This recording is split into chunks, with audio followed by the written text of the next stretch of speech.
Equity indices built on opinions? That's the old way. The new way is Bloomberg Equity Indices, built using transparent, rules-based methodologies that are more responsive to changes in the markets, powered by 450 billion daily data points, and backed by research by hundreds of global experts, delivering benchmarks driven by the markets, not opinions. Bloomberg Equity Indices. Get evolved benchmarks for today's equity markets.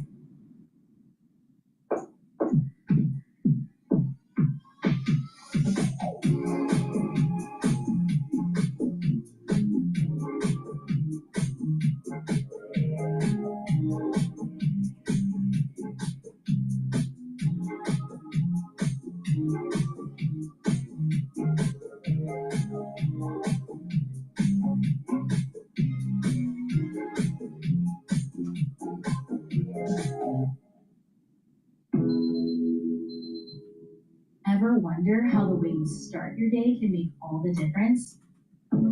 Tired of waking up struggling with congestion?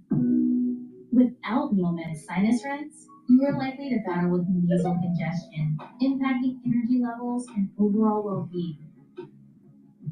The choice is clear. A great morning starts with Neomed sinus rinse. Now I can't imagine starting my day without it. All natural sinus relief. Alexa, my sister just dropped Maggie off. Fun, an evening with your niece. So what do kids, do? How about playtime? What kind of things does she like? No idea. Mermaids? Cute and Gobi likes for an undersea adventure.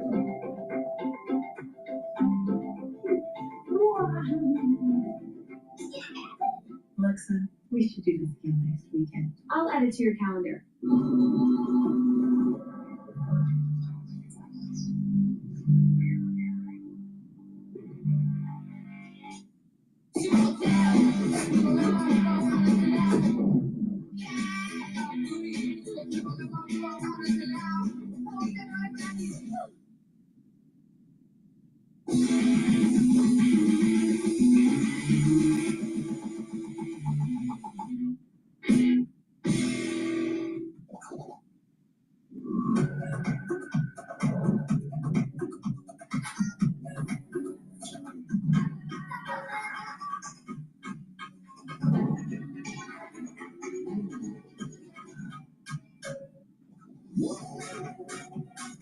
With hundreds of sales every week and low prices store-wide, you can eat well for less at Whole Foods Market.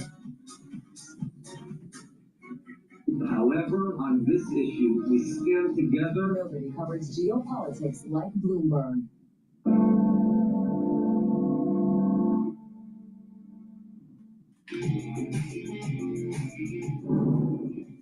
We want to see peace in the Middle East. We want the nuclear dust. We're going to want that, and I think we're going to get that. We've agreed to that. Yeah, we've agreed to that. You want the enriched uranium before you get it. We want no enrichment, but we also want the enriched uranium. If this happens, it's a great start for Iran to build itself back, and it's everything that we want. And it's also great for Israel, and it's great for the other Middle Eastern countries, Saudi Arabia, UAE, Qatar, all of them, Kuwait, and Bahrain in particular. So it's great for all of them. Mr. President, do you still need $200 billion? It's always nice to have. It's always nice to have. It's a very inflamed world, and the Democrats inflame it. Largely the Democrats inflame it. Let me just talk about the others. So ICE has done very well. I've requested, now I'm a big believer that they should be able to wear masks when they go and hunt down, murderers, criminals, and others. But for purposes of the airport, I've requested that they take off the mask. I don't like it for the airport, and I believe they are willing to do that. Wear masks, not at the airport, but they need to do it when they're out in the country. The people coming into the airport, typically speaking, aren't murderers, killers, drug dealers, etc. There may be a few of them, but there are many. They're people that want to come into the country, or that people want to leave the country, going to maybe their home country. So I didn't think it was an appropriate look for an airport. I think it's a very appropriate look when they're out on the street trying to find one of the 11,888 murderers that Sleepy Joe Biden led into our country. Last year you gave a $10,000 bonus. Sorry. Last year you gave a $10,000 bonus to UK workers who kept showing up to work during the shutdown. Will you do that again? Oh, it could happen.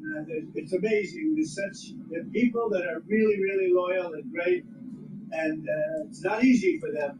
And this is all caused by the Democrats. It's just so you know, all this money was approved. Everything was approved. This is done. The Democrats went in, and they want to have radical left lunatics come into our country. They want to have drug dealers. They want to have murderers come into our country. They want to have open borders, and we're not letting it happen. That's what this is all about. They don't want voter ID. They don't want proof of citizenship. They don't want mail-in ballots. They're so corrupt. What they want, the only thing they want is mail-in ballots. So we also added, as you know, into the Save America Act. And it's called Save America. It's not the Save Act.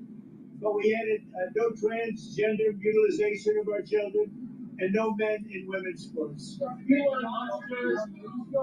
laws go well, and you reach I don't think he's going to be a big man. if these laws go well and you reach a ceasefire agreement with Iran, do you believe Israel would abide by that agreement? I think Israel will be very happy with what we have. We just spoke to Israel a little while ago. I think they'll be very happy. This will be peace for Israel, long-term peace, guaranteed peace. If this happens, and I can't guarantee it, but I think it's going to, my life is a deal. That's all I do is deals my whole life. I think this is something that's going to happen. And why wouldn't it happen? So tomorrow morning sometime, their time, we were expected to blow up their largest electric generating plants that cost over $10 billion to build. It's a very good one. There was no dearth of money. And one shot, it's gone. It collapses. Why would they want that? So they called. I didn't call. They called. They want to make a deal. And we are very willing to make a deal. It's got to be a good deal. And it's got to be no more wars, no more nuclear weapons. They're not going to have nuclear weapons anymore. They're agreeing to that. Any of that stuff, there's no deal. You said you want to get the enriched uranium. How are you going to get the enriched uranium? It's very easy.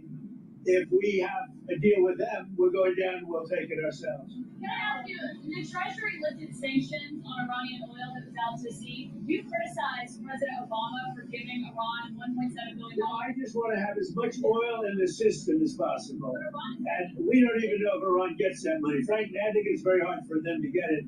But you have ships that are out there that are loaded up with oil. Rather than keep it there, I would rather see it go to the system.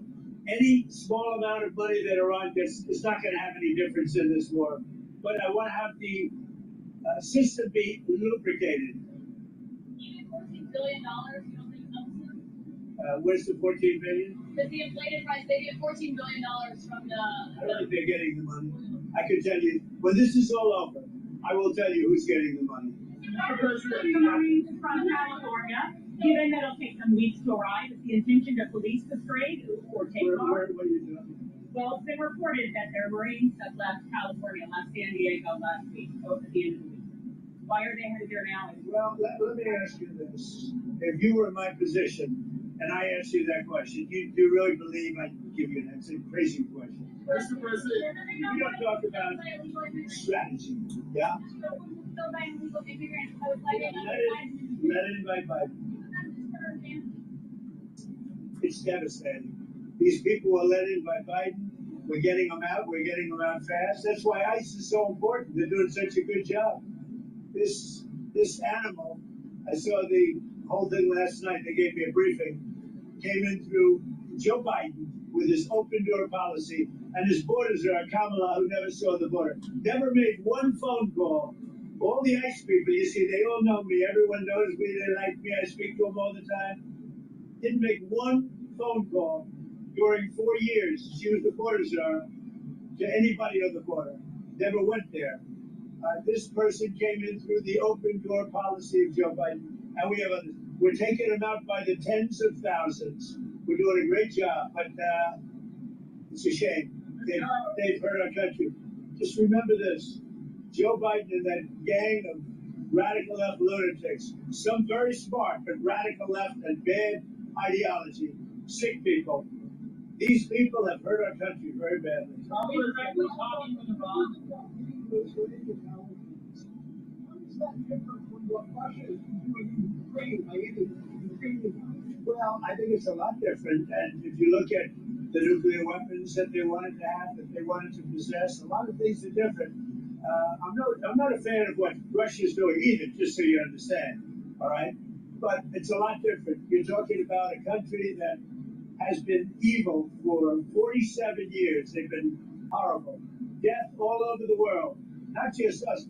Look at the way they attacked unexpectedly all of those countries surrounding them. It was not supposed to. Nobody was even thinking about it. But they wanted to take over the Middle East and they wanted to knock out Israel permanently. And if they had a nuclear weapon, they would have been able to do it. Mr. President, Mr. President, you know why Joe Biden was leaving? Look, I'm not a fan of the guy. If you look at, and you never cover this, if you look at his truths or whatever he went on, if it's X or truth, if you look at his truths or his statements, he was all for everything. All of a sudden, he wasn't. He was a man that I met at Dover. He came and his wife was killed. He remarried fairly quickly. His wife was killed, and I felt badly for him. He ran for Congress, he lost. He ran for Congress again and he lost. I said, you know, he's a guy, nice guy, seemed like a very nice guy. I bet him he was pretty heartbroken, but I said, you know, it's a shame. He ran for Congress twice. Call him up, give him a job in the White House. Smart. They gave him a job in the White House, and this is what he does to me. You know, being a nice guy doesn't pay off too much. Think of it. He loses twice in Congress, ran not very good campaigns, should have won, but he loses twice. How do I get him? I have my people call him, because I didn't deal with him for the most part. I saw him a couple of times, but I never dealt with him at all. I had no idea his ideology was left or right, whatever it is. I can say this. He said very strongly that Iran is not a threat. Iran's been a threat for 47 years, and there's not a country in the world that doesn't agree with me on that. So I take this guy, Joe Kent, who lost twice for Congress, pretty badly and tough, and was devastated, and I know that he lost his wife. So instead of letting him live out his life, I brilliantly have my people call him and offer him a job in security, essentially, in the White House. Now, what does he do? He goes out and he says that Iran is not a threat to get publicity. Now, I probably signed up with CNN or maybe signed up with your division of Newsmax. I don't know, but probably signed up with CNN or somebody. But if you look at his tweets, X's, or truths, whatever he uses, I don't know because I don't follow him. What he said is 100% he agrees with me. All of a sudden he leaves. I never knew he had a problem. Now I hear they're looking at him for leaking. That's possible. But just so you understand, just to put it to rest, he lost twice badly. He also lost his wife. He's remarried since. He lost his wife.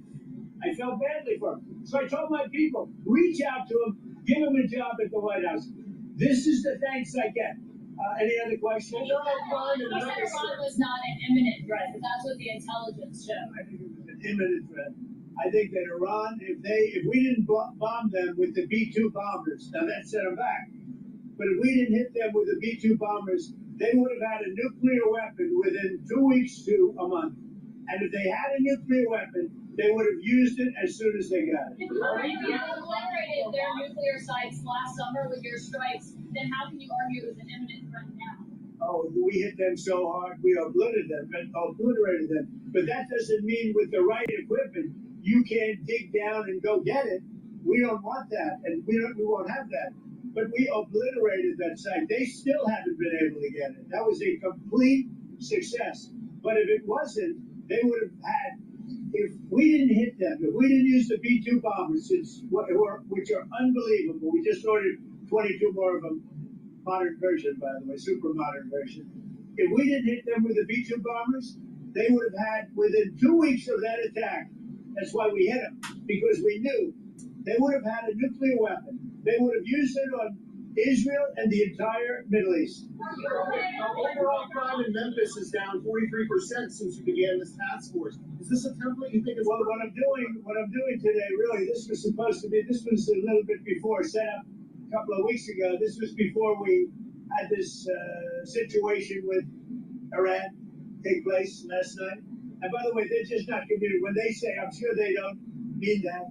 When somebody says, "Oh, I didn't know you were," we were talking last night, and I'm sure they have a lack of communication, which is appropriate considering we blew up, in addition to their Navy, Air Force, every division, their radar. We also blew up all of their anti-aircraft and communications. So they have no telecommunications. So there is a lack of, I would imagine, a lack of coordination.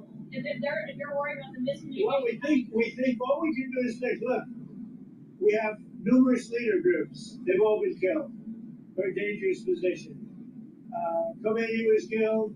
Khomeini's son is unavailable. Nobody knows what happened to him. I can say they haven't seen him there either. Something is going on with him, but regardless, I don't consider him really the leader.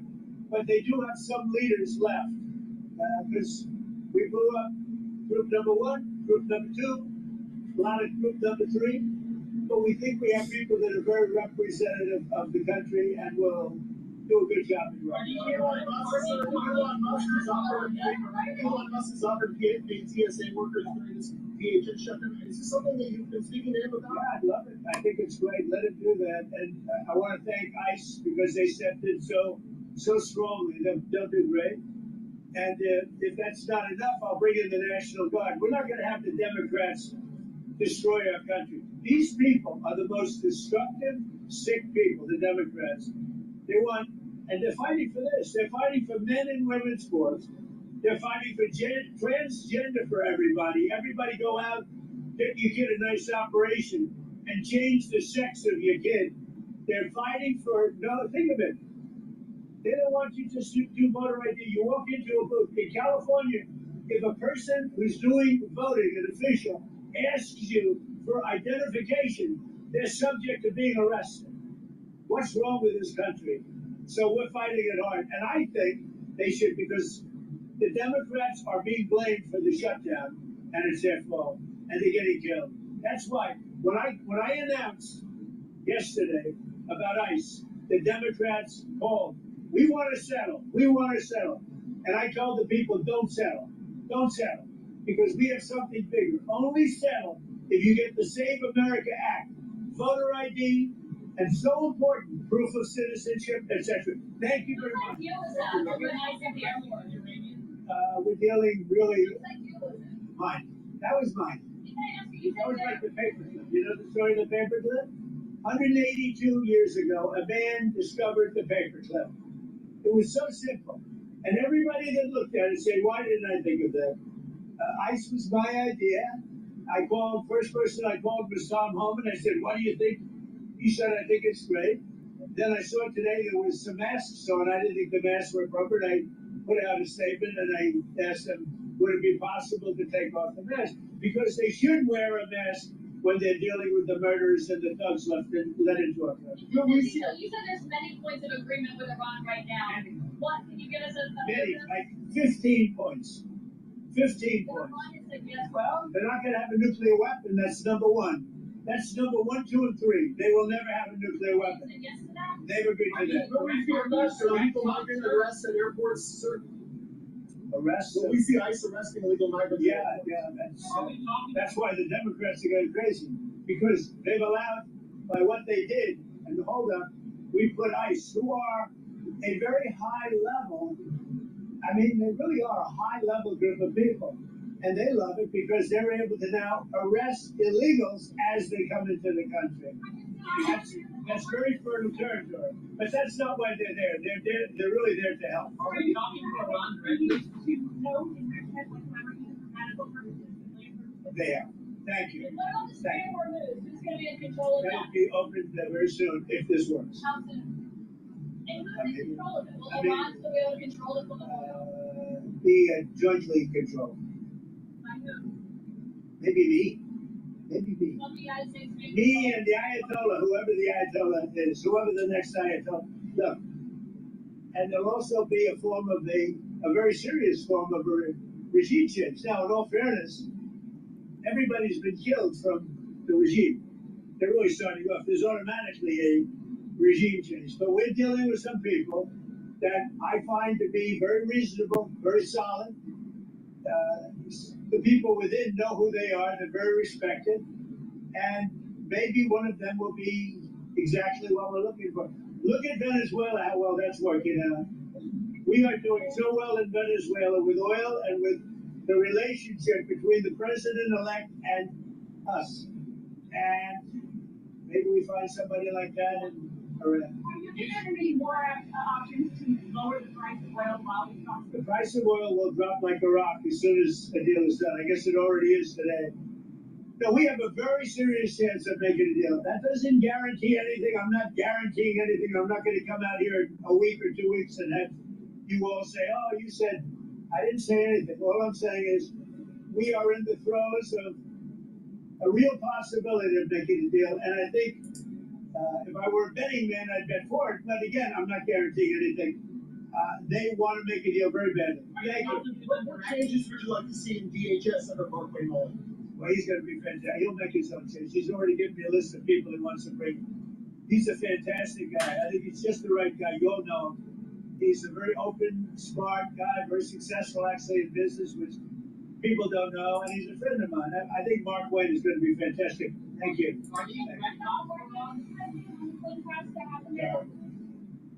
They made a mistake. It's a dangerous business. That's terrible. Thank you. All right. Hello, my name is Dr. Paul Cottrell. We are live streaming on Rumble, YouTube, and simulcasting on X Spaces. Thank you for joining. I greatly appreciate it. Please share the links. Ask your social media to follow me. You can go to my website, the-studio-reykjavik.com, and you can also see the live stream with the larger screen and with the telemetry. There's two versions on my website. So you can watch the live stream and the telemetry on my website or on YouTube. But everything is live streaming right now, so thank you for joining. I greatly appreciate it. It is 10:05 New York time. Markets are open. Let's take a look at what's going on in the markets. The S&P 500 is trading at 6,615, and VIX is trading at 2457. The news this morning was that Trump is postponing hitting energy generation facilities in Iran. He postponed it for 5 days. He's stating to the press that there are some negotiations that are taking place between the United States envoy and Iran's decision makers, whoever they are. We don't really know who they are, but there is these discussions that are taking place to try to de-escalate. The question is this Trump chickening out again, the taco trade? Trump always chickens out. That's why it's called taco. Or is this really going to take hold? So oil futures trading radically went down. It was trading as much as 101, 102 for WTI early this morning, and it's now trading at $88.69 a barrel. Natural gas is trading at 2.947. It was trading at 3.1. So energy is definitely responding positively to the news. And also equities are trading positively with the news. I still have a target of 7,400 to 7,800 for the S&P 500 by year end. If we see a de-escalation of this conflict near term, we're going to see the VIX go below 20. If within the next 5 days or after the 5 days expires and conflict continues and the Strait of Hormuz is still clogged up, then oil is going to go back up and we may see a VIX approaching 45. And equities will sell off and test the 6,450 mark. There's a major support level at 6,450 for the S&P 500. There's also another support level at 6,600. We broke that support level Friday, but today we're back slightly above it at 6,622. So we may reestablish a 6,600 support level again. But if bad news comes out of the Middle East, equities are going to test the 6,450 mark. So just keep that in mind. All right, now in terms of currency, Euro USD is trading at 116 and the Japanese yen is trading at 158.43. Bitcoin is trading at 71,800. Now, since oil is responding to the news, the leveraged ETFs like SCO are benefiting from the news. And that's shorting oil is an ETF, leveraged ETF to short oil. To long oil, you would use UCO if you think oil is going to go up. Now, UCO dropped quite a bit intraday, early in the morning, pre-open for New York, but during the European session, after hours, it dropped a lot. Okay, with that, because there's a lot going on with the news here, let's listen in to CNBC and their take on what's going on with Trump. If I meet the Ayatollah, I mean, how seriously can you take that? But it would be open. I mean, you have to think that factors into the negotiations. That has been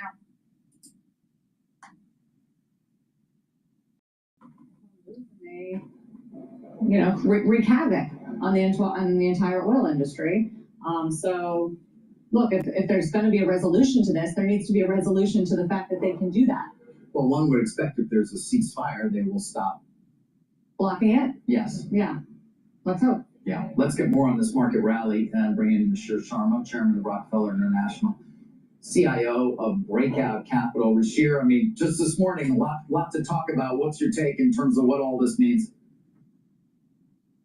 The piece that I've written this morning for the FT was the fact that America keeps bailing out Trump. And which really means is that what Trump gets away with here is America's pre-existing strengths, and something that Sarah was mentioning to just now, which is that because America has been energy independent, and the fact that the rest of the world is so much more dependent on energy, this crisis has really hurt the rest of the world a lot more. And it's quite telling that if you look at countries in Asia, we're seeing such a big impact. In countries like India, there are gas shortages. There are Thailand, Philippines. These other countries are shortening their work weeks, school closures. So it's been quite devastating for the rest of the world. So the logical conclusion is that if this crisis ends, as President Trump seemed to suggest this morning, it really means that the rest of the world also gets to benefit more because they'll be ravaged a lot more by this crisis. Yeah, that's an important point. Europe in particular, where energy prices have been moved up far more sharply than they have here. What do you see as the impact over there and on the equity markets over there as well? No, as I said that, like the trend of those international markets outperforming was reversed over the past month. But if this crisis ends, then that trend should logically resume. I think the bigger question that we have to ask is the fact that that is the American market just going to go back then to its rallying ways? Because as we had discussed a couple of weeks ago, I think there are other issues that the market is dealing with, whether it's got to do with the excesses of private credit, the AI mania which is going on there. So I think that yes, we're very intensely focused on this crisis. It matters a lot for international markets even more that if this crisis ends. I think the international markets snap back even more quickly. But I think that the bigger problems will remain, and that I think is getting lost a bit in this entire focus just now on the crisis. Okay, we can talk about that, but just first on the whole Iran trade, do you think the bond markets around the world are getting too I don't know, expecting of rate hikes in places like Europe? If we do see some sort of resolution to this, wouldn't that change the prospect for? Right. I mean, like if we have an immediate resolution or a very soon resolution to the crisis in the Middle East, then the inflationary expectations are going to go down, and it opens up the window for the Federal Reserve to lower rates, especially because the job market is softening. The Federal Reserve is worried that perhaps there's going to be an inflationary spike due to higher energy costs. The reality of the situation is that historically, the Federal Reserve does not tighten in an energy crisis. So the chances of them raising rates, even if there is a conflict and energy starts to go up and it's raising the cost of goods, there's also going to be on the other side of the equation, another variable that's part of this equation is that jobs will probably start to falter too. And the Federal Reserve has a dual mandate.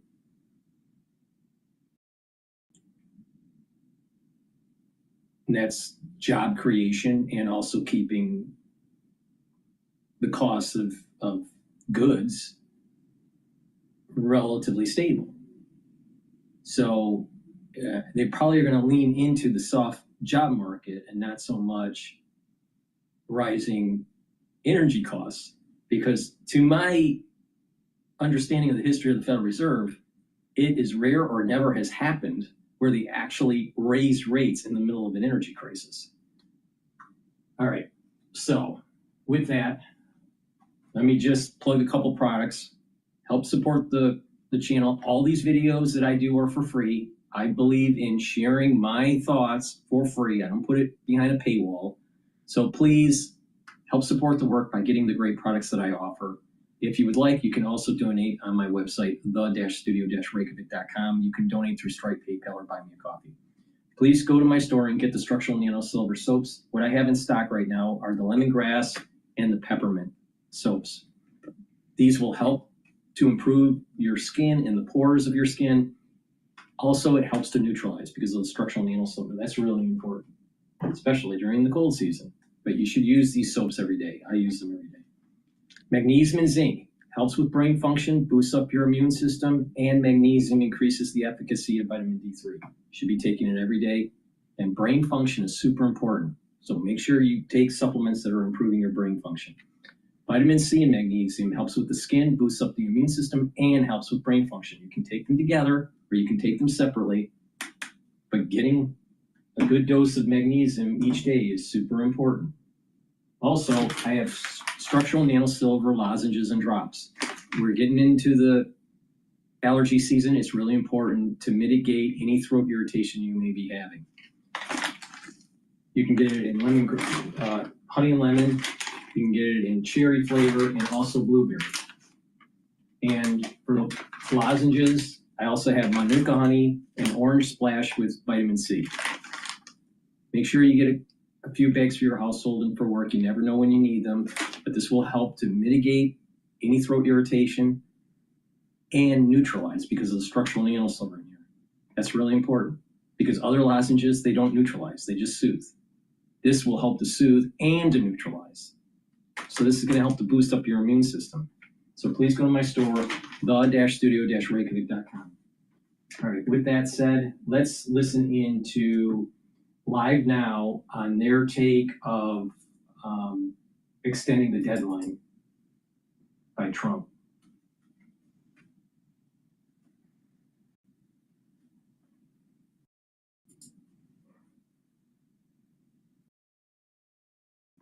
I'm Steve Ballmer, former Microsoft CEO and a basketball fanatic.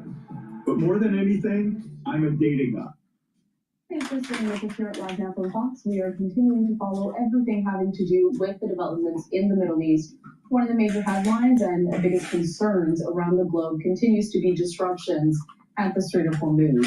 On this Monday, we do have this live look at the radar system that shows some of the traffic there in the strait. And just a reminder that a few moments ago, we brought to you the breaking news that President Trump has said that U.S. and Iranian officials have been discussing and meeting for negotiations behind the scenes. Now, President Trump making that announcement on his Truth Social website today, just hours ahead of a deadline later in the day for Iran to completely open the Strait of Hormuz.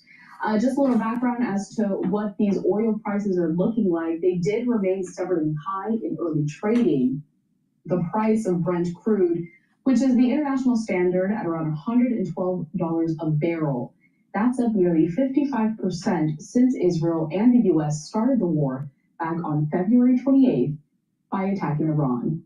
Joining us now to the program here to break all of these trends down and offer some insight as to what we can expect is going to be Rocky Weitz. He is a professor of practice and maritime studies at the Fletcher School at Tufts University. Rocky, good morning. Good morning. So, Rocky, I've had you on here a few times since this war. Rockward, that's his first name, Rockward, or Rocky. He's actually an interesting analyst dealing with this crisis. And the Fletcher School, Tufts Fletcher School, is actually pretty prestigious to go to. So he's a professor there. So that's just the backstory here. Broke out.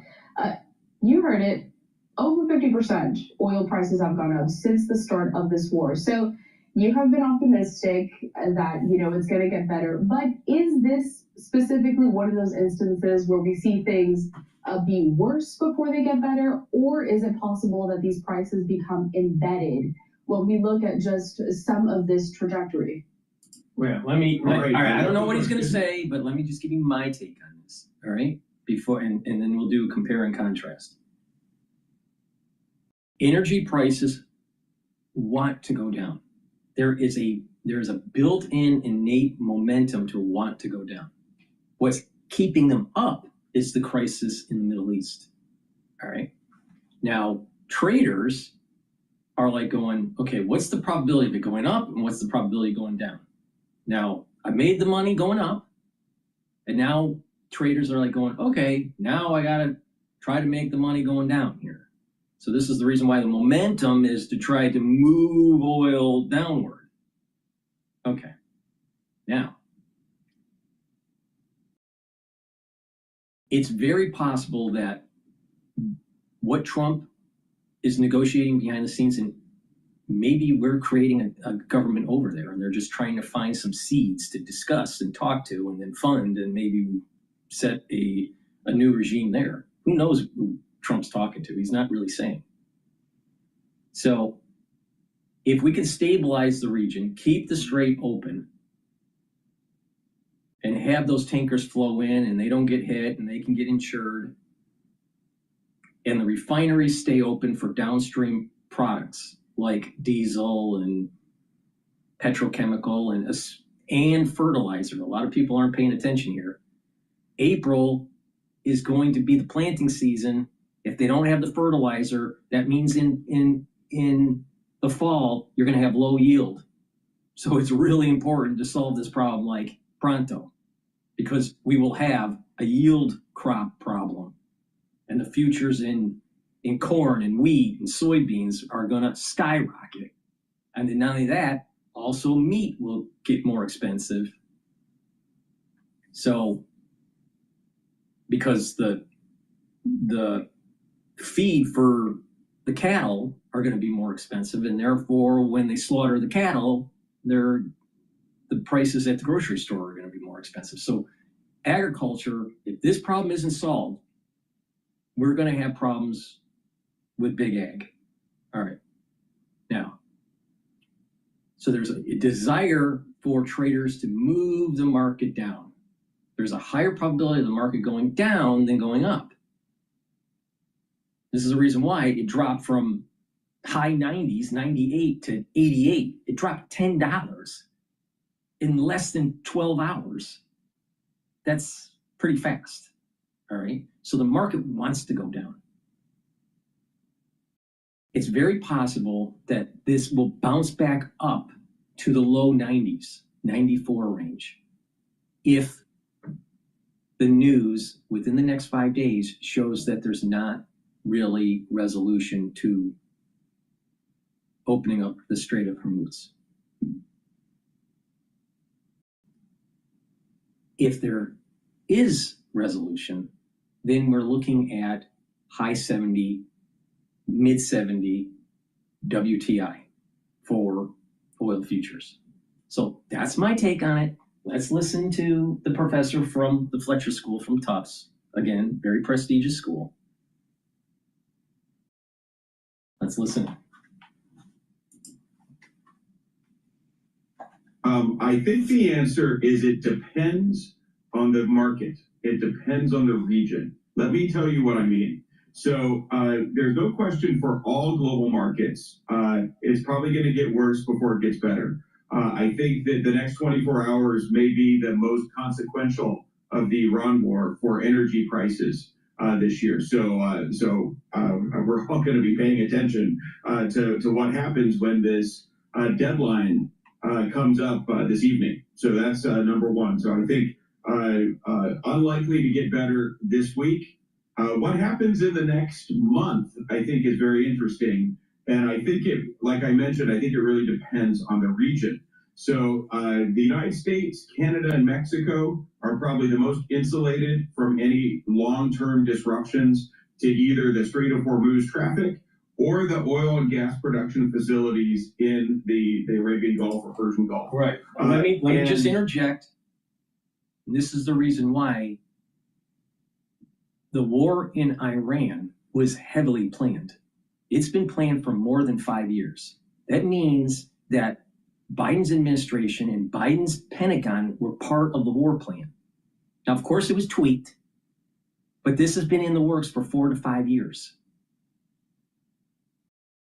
And this is the reason why we had to take Venezuela first, because we needed the heavy crude for Pad 3 and Pad 2, which is where we produce downstream products in the Midwest and in the South. Pad 3 is Texas and Louisiana primarily.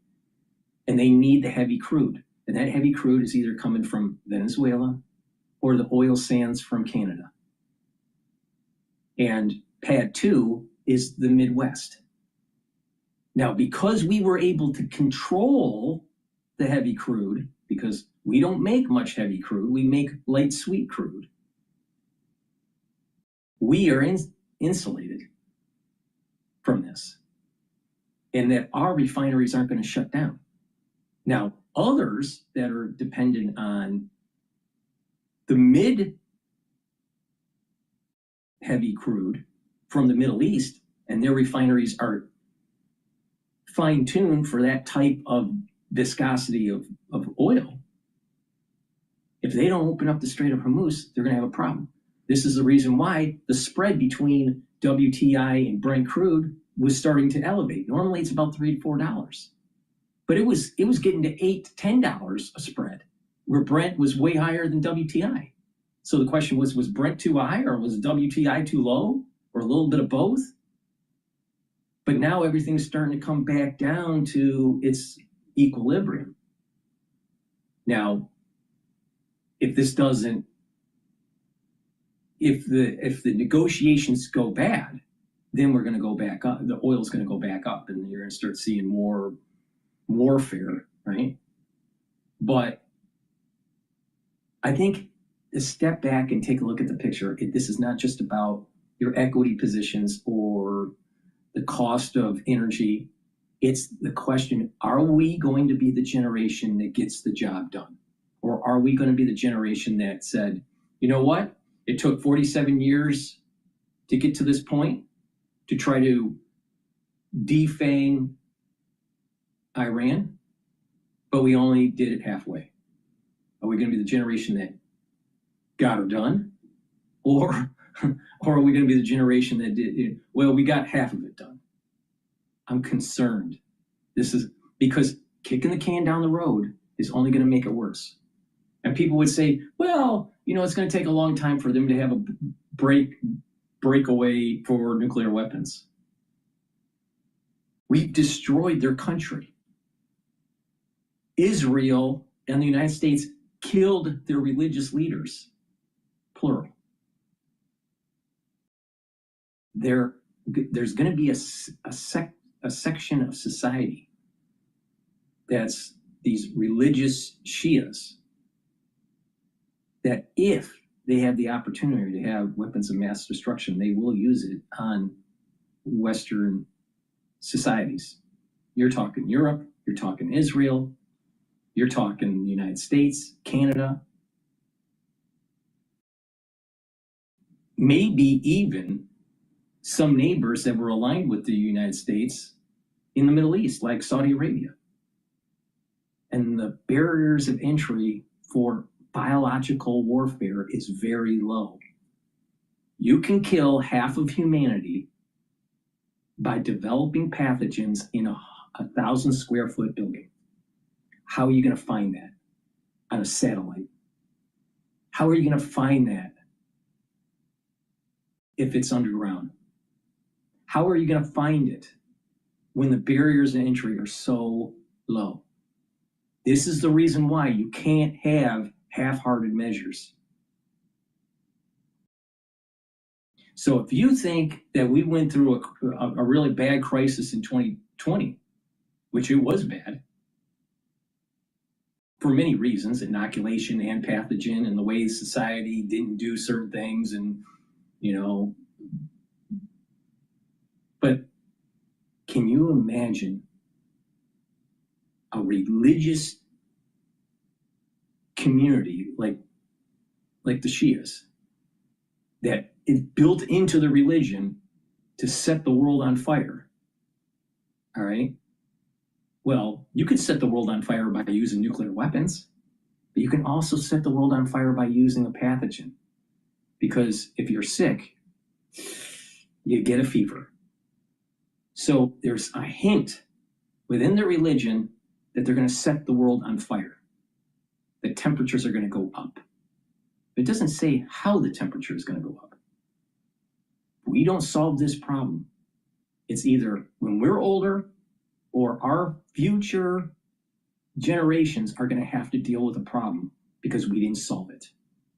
So it's better for us to not do half-hearted measures and do taco where Trump always chickens out. And it's better to kill the regime so they never, ever, ever can rise up again. There's not enough people out there to realize this is our modern crusade. Now, people would say, well, the Crusades were, against the Muslims, and it was with the Christians, and it was a Christian, push into the Middle East. This is Western culture versus a theocratic regime that wants to kill everybody because they believe that their leader is the Messiah. This is the modern day crusade. Now, if people don't wake up to this, there's going to be more terror, there's going to be more killing, and they will eventually get a weapon of mass destruction, and it's probably not going to be nuclear. Because the barriers of entry are a hell of a lot easier for biologics than for nuclear. And the Iranians are really smart people. They're not dumb.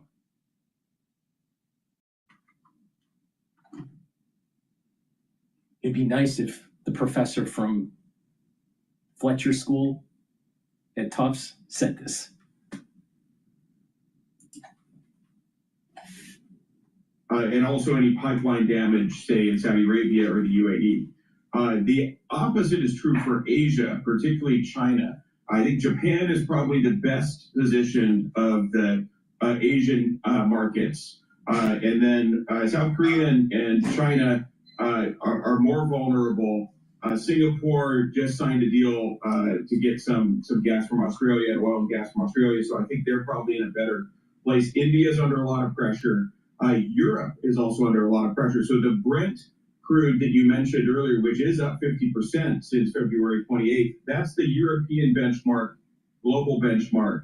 The Omani crude, which is really an Asian benchmark, is up even higher. It's approaching $150 a barrel.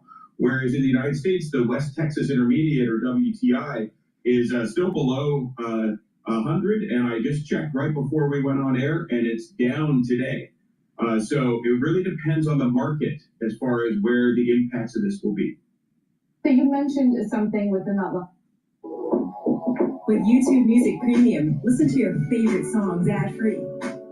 Download music and podcasts to listen offline.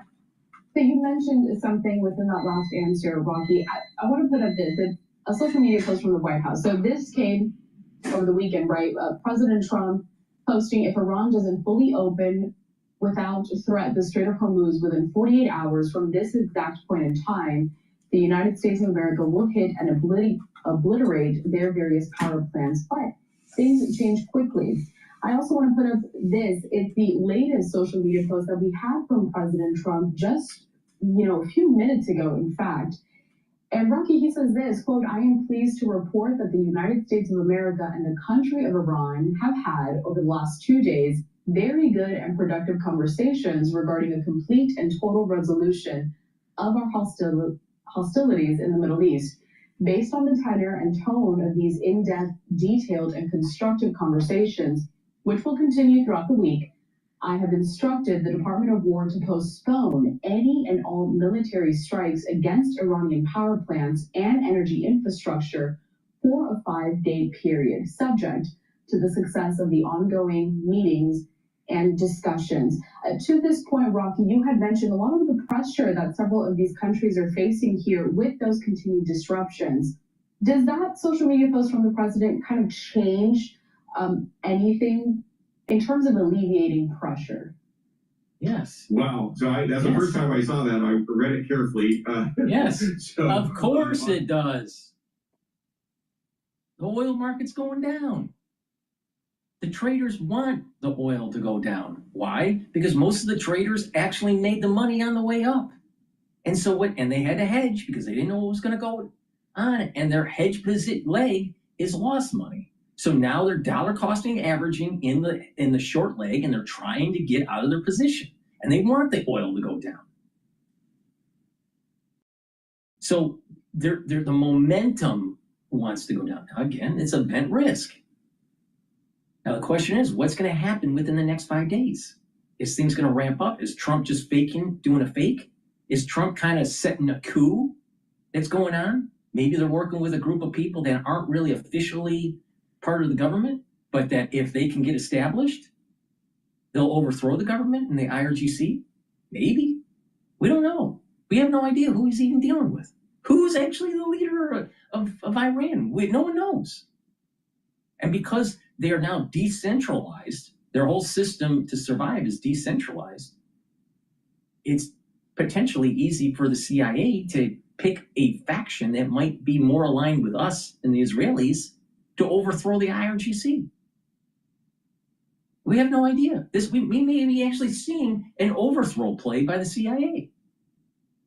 Well, that's a good, I'm not a big fan of the CIA, but the thing is that I do believe that sometimes, like what Machiavelli, mentioned in his book, The Prince, sometimes you have to do something bad to be virtuous. Now, that sounds really paradoxical, but if you look at history, sometimes you have to do some really bad shit to actually bring peace in the world. All right? So there's some weird stuff going on, but as long as we kill off that group of people that could rise up and cause super harm to the world, they have to be destroyed. You can't just try to negotiate this, because if you look at the whole history for the last 47 years, it's been, well, let's negotiate, and then they have a breakout and build out for their military. Oh, then there's some conflict, and then let's negotiate and have peace again. But then they have more runway. Iran has more runway, and then they build out more of their military. But now with AI, what took 20 years to make for the SARS platform, SARS 1 and 2, over 20 years to build that platform. And you have now molecular biology techniques and AI techniques. You no longer need to do physical serial passage to get certain fine tuning to certain receptors. You can do it all in simulation with AI. So what took 20 years to do, you can do in 3 hours. Now do you see the problem? And this is what part of Stargate is doing. Stargate is developing stuff much faster. You can apply it for medical purposes, but you can also apply it for weapon development. So don't you think that the Iranians know how to run an AI system? Don't you think that they'll be able to do training sets and fold proteins and dock those proteins to certain receptors in silico? Don't you think that they'll have an amino acid sequence to have high affinity to certain receptors? Don't you think they can do this? And it doesn't take that long now. In Barrick's lab, because AI wasn't there and CRISPR wasn't fully developed, the early days of the SARS platform, it took years to do with standard enzymes, restrictive enzyme cuts, and serial passage through cell lines in animal models. It took years.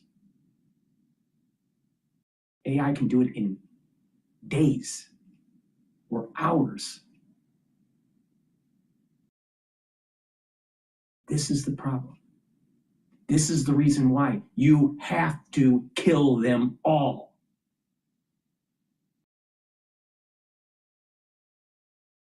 And it's warned in the Bible.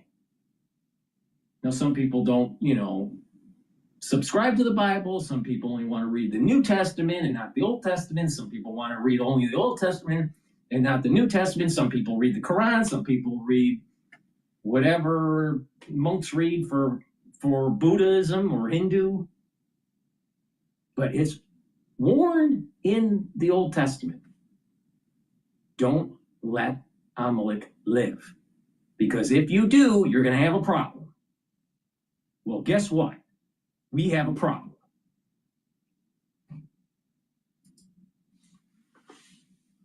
On the screen here. So I think that probably explains why I didn't see the post, but I saw the drop in WTI or West Texas Intermediate crude prices. It'll be interesting to see if we see a similar trend with Brent, which is the European, but also global benchmark, and then Omani crude, which is a better benchmark for Asia.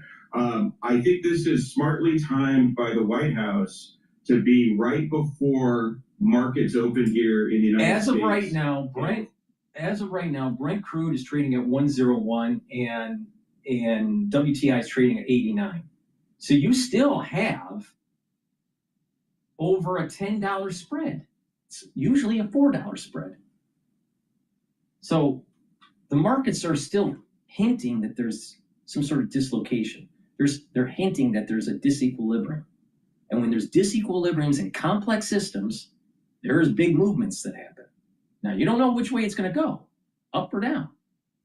This is the reason why it's really important. These next 5 days is really important on where energy is going to go, because if they get a head fake and then Trump starts to do further escalatory operations in the Middle East, which I think he should, well, guess what? The strait's probably going to be clogged up and oil's going to go up. But we got to go back, to first principles here. What's more important? Long-term safety or short-term lower prices at the gas station? Now, it always seems like the Gen X has to fix everything. The boomers fucked everything up, and Gen X seems to always have to fix stuff. And what's really strange about generations, they always seem to kind of try to emulate the two generations. Like, for example, Gen X is more similar to the greatest generation. All right. The millennials are more similar to the boomers. Now, I take the stance that the boomer generation fucked up America. You know, I mean, they were at the wheel most of the time, and we have a $38 trillion deficit. All right. So, once again, Gen X has to fix the problem. It's better for us to take the pain and get the job done instead of kicking the can down the road. Because the millennials aren't going to do it. They're the boomers. They have the same mentality as the boomers. They're pacifists. So we're going to have to wait for their kids to be similar to the Gen Xers. So are we going to want to wait 20 years, 30 years? Technology is going to allow us to wait because of the barriers of entry for weapons of mass destruction. AI can help us, learn new things and Google faster and maybe even buy products with an assistant. But AI can develop pathogens at a speed that is super scary. Now, most people don't understand what I'm talking about. But for the ones that are scientifically inclined, you understand the dangers.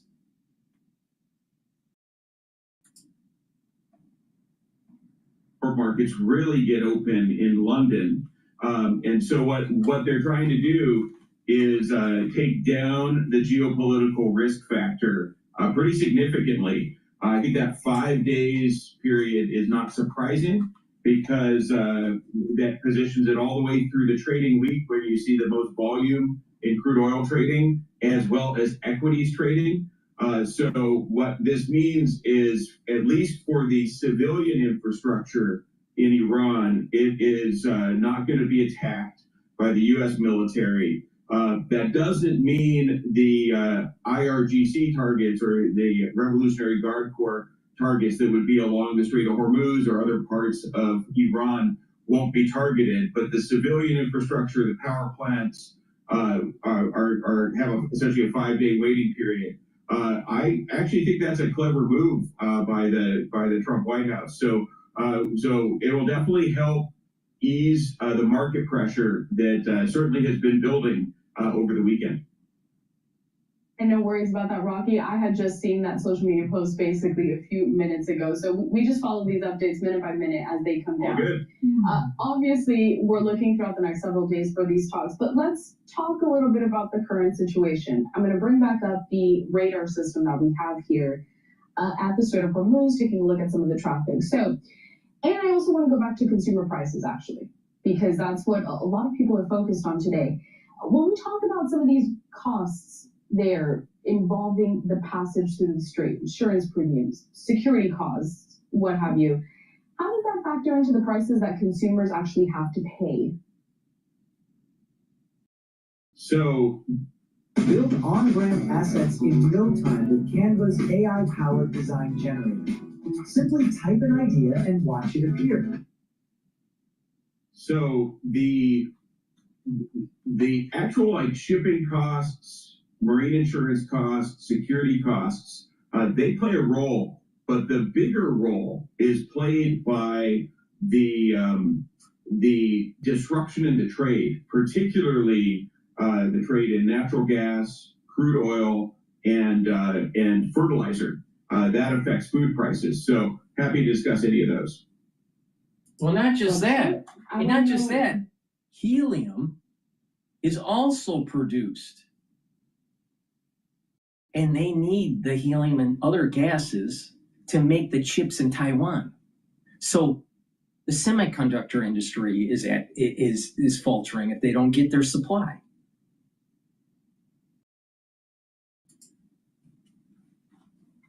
Really consumers are seeing in these changes, what can be attributed to them when they see these prices? Because people just see, a dollar sign going up. But a little bit of background as to why and these specific factors that are causing that kind of price See what spike. I mean? See what I mean? The whole mainstream media. All of it. CNBC, Bloomberg, Live Now, BBC, Al Jazeera, MS Now, Fox News, them all of them. DW, France 24, Al Jazeera, you name them. All of them. ABC, CBC, CBS, NBC, all of them. They're missing the big point here. It's not the cost of oil. It's, are we going to give Iran the time to build weapons of mass destruction? Hello? That's the real problem here. And it's not going to be nuclear. Don't worry about nuclear. Worry about biological.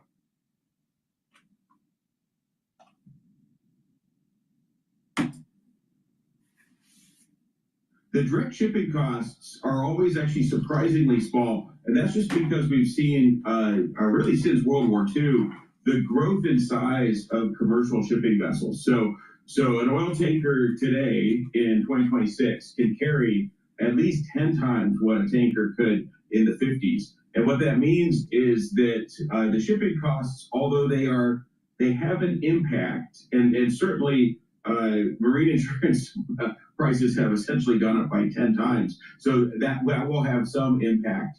And the tanker rates, how much it costs to charter a tanker has gone up. So that then trickles through the entire supply chain. And it also hits the price of gasoline and diesel. And both of those, especially diesel, actually then drives the cost of transportation in many countries, including in the United States, but also Europe and Japan. And then that cost in additional transportation is passed on by grocery stores and other vendors of food to consumers. One other piece is the agricultural sector. So the agriculture sector relies on fertilizer. A lot of fertilizer is produced as a byproduct of the oil refining process. So the Strait of Hormuz is critical really for kind of three big exports. And it has become very clear in how the market has responded over the last 4 weeks, which is natural gas coming from Qatar. That's number one. Crude oil from a bunch of different areas. Fortunately, there's some pipelines that can help alleviate that across Saudi Arabia and across the UAE. But then fertilizer, and this is really hitting India, Southeast Asia, and others where their growing season, they need the fertilizer inputs, the urea. Exactly. Now, I have been saying since October 7th of 2023 that there's like this plague that's starting to emerge in the world. All right? Flooding, earthquakes, volcanic eruptions. Now we're starting to see energy prices going up.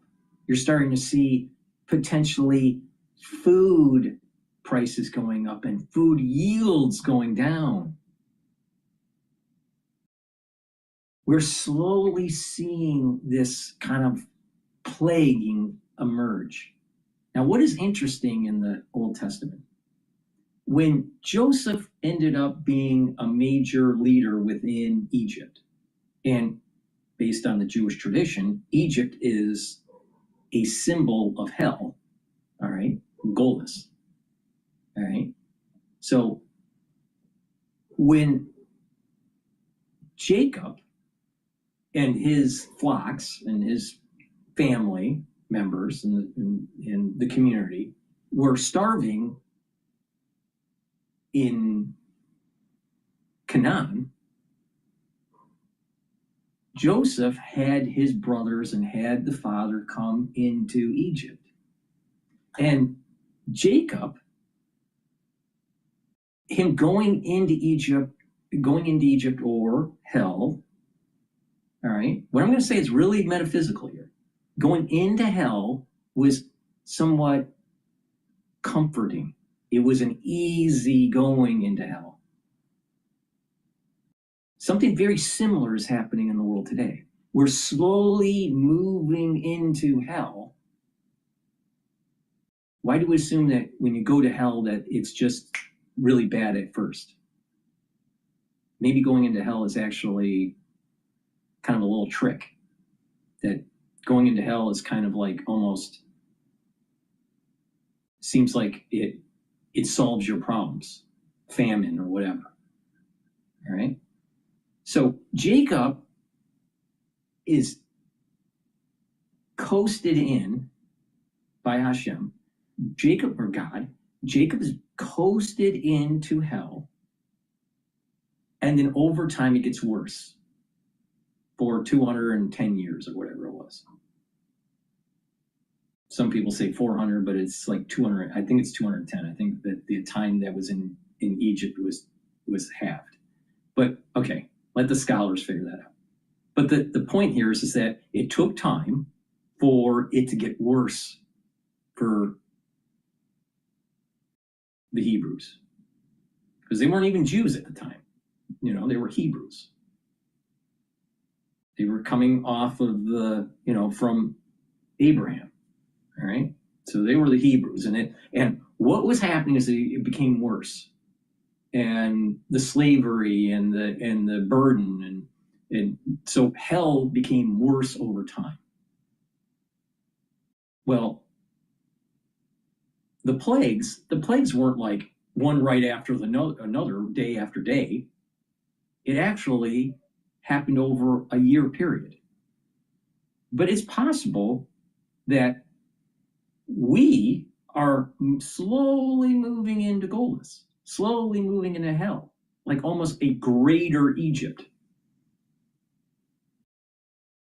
And that we are slowly getting plagued. So instead of 1 year of the 10 plagues, like in the Bible,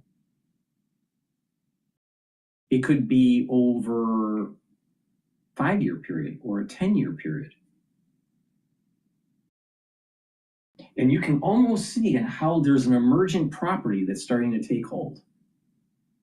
Now, maybe the delineation point was October 7th of 2023. Maybe the delineation point is farther back. I don't know. But it does seem like there are plagues that are emerging. Famine, floods, disease, radiation. Something big's happening here. And we have to make sure that as a society that we do the right thing. Now, as we approach 9/11/2026, that's Rosh Hashanah. That's the new year for the Jewish calendar. That's big time. That's a big time holiday. That's the holiday where the Jewish people come together and actually proclaim God as king. But if it coincides with the Shabbos, the Sabbath, you can't blow the shofar. And when you can't blow the shofar, you can't silence Satan or Satan. When you can't silence Satan, your blessing from God doesn't come down. Now, curses can happen at an individual level, can happen at a family level, at a community level, at a religious level, at a countrywide level, or a worldwide level. And I suspect that what happened on October 7th of 2023 was a year where Rosh Hashanah coincided with the Sabbath and the shofar couldn't be blown. And there was a curse that took place on the Jewish people. But again, curses can also be at the worldwide level. And usually these things happen in a spiral, like a fib sequence, a golden ratio, where the beginning of the fib sequence, it's tight. So it's a small community. But as that spiral gets wider, it's involving more and more of the people of the world. But that fib sequence is actually the curse. And it comes around at certain periodicities, not every year, Not every Shabbos coinciding with Rosh Hashanah, but when certain things are aligned perfectly, then bam, the curse happens. So when you listen to in the news, well, if we don't get our act together, we could have food shortages. Now, a lot of people would say Americans are too fat anyway, so why does it matter? But you can easily see the emergent property. You can easily see in how there is this build-up of one plague after another that's going to take hold. Nobody's talking about this. Nobody. It takes certain types of people that are the sensitives. I'll call them the sensitives. Some people would call them psychics. Some people just say they're highly intelligent and see pattern recognition that other people don't see. However you want to define it, doesn't matter. But there are people that are picking up on this. And something bad's coming. And it's going to affect everybody.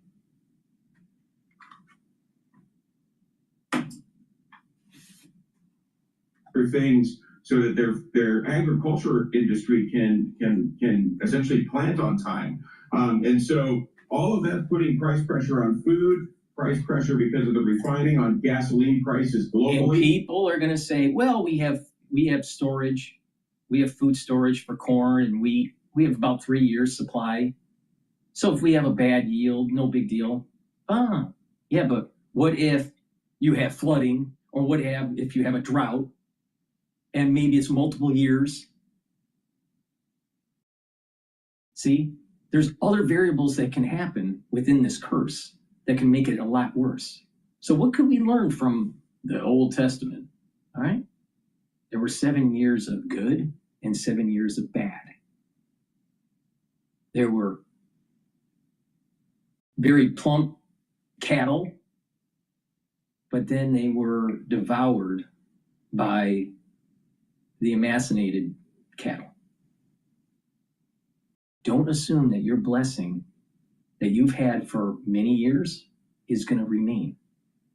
Because mankind, and I mean everybody, you, me, everybody, the religious, everybody is at fault.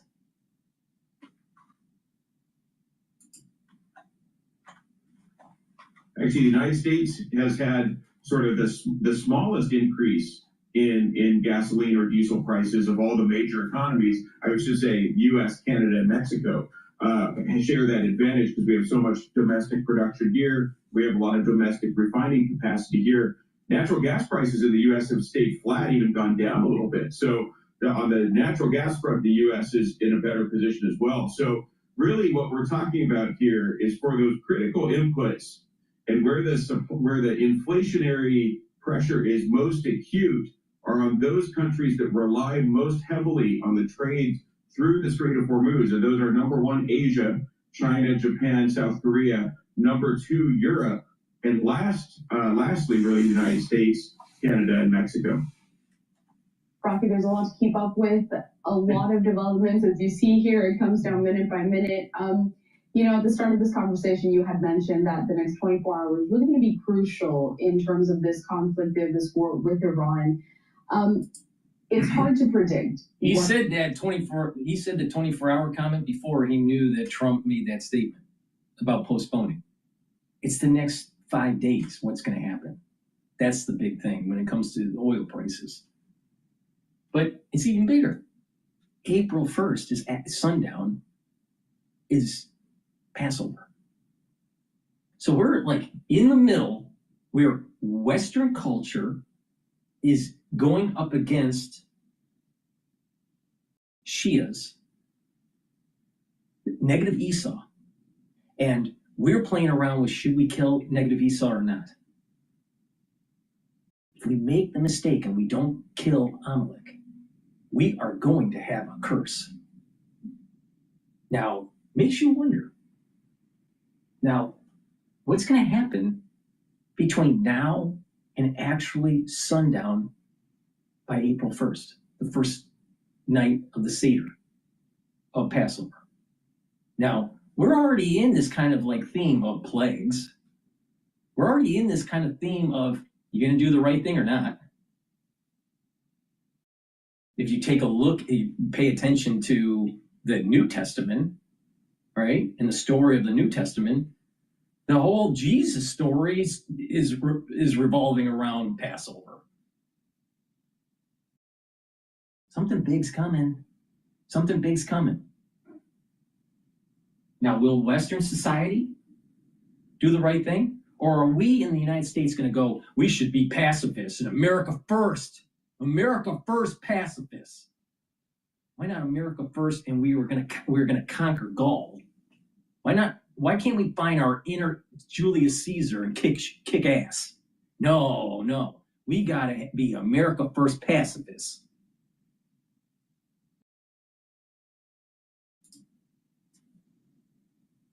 Happen even in the next hour or so. So really final thoughts here for our viewers that are really concerned about these prices. They're concerned about when they're going to go down, and just maybe overall thoughts of what you're watching closely as someone who is...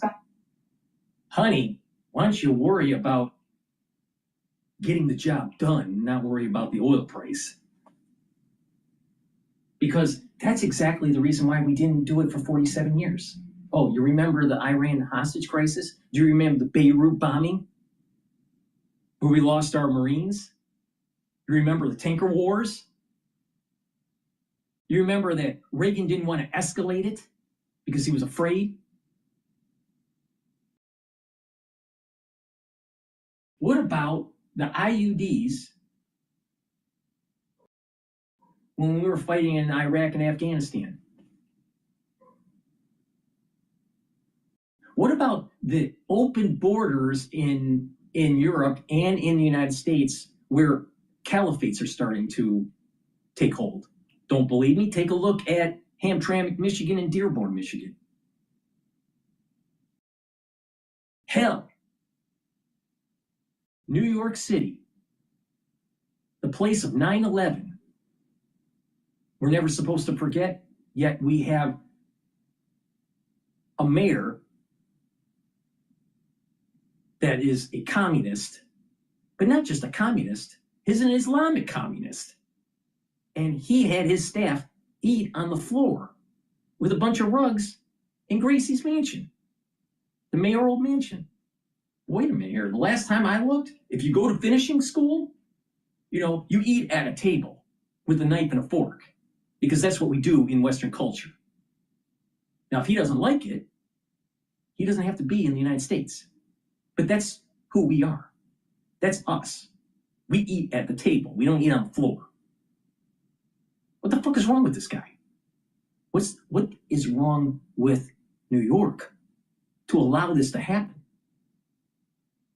Oh, it was a bunch of ultra liberals that don't want to, they feel bad. They want to be apologetic to the colonialism. Well, wait a minute here. Right in the Quran, part of the religion is colonialism. That's what the caliphate is, based on definition. Don't we have a problem here? It's a battle of civilization. Do you want to lose or do you want to win?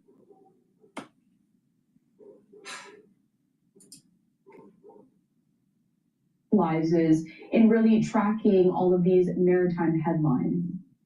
Wow. All right. I'll try to be brief.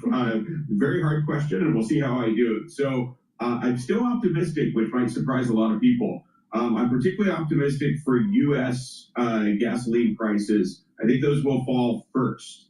And I think probably within 30 days, we'll start to see that trend going down. We'll see if I'm right about that. It really depends what happens in the next 2 weeks. All you got to do is take a look at the futures market in the futures curve.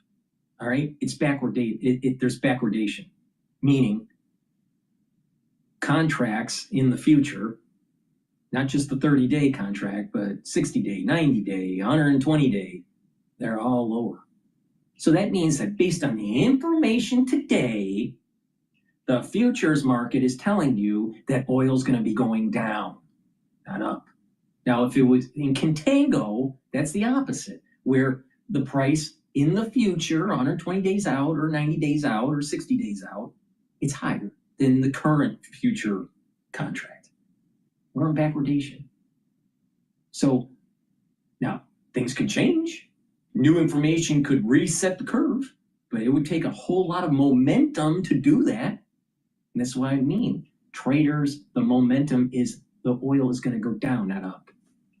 Now, there may be some spiking, there may be some short-term volatility, but long-term, it's going to go down. So if you have a backwardation curve, why don't you kick ass and kill the regime in Iran?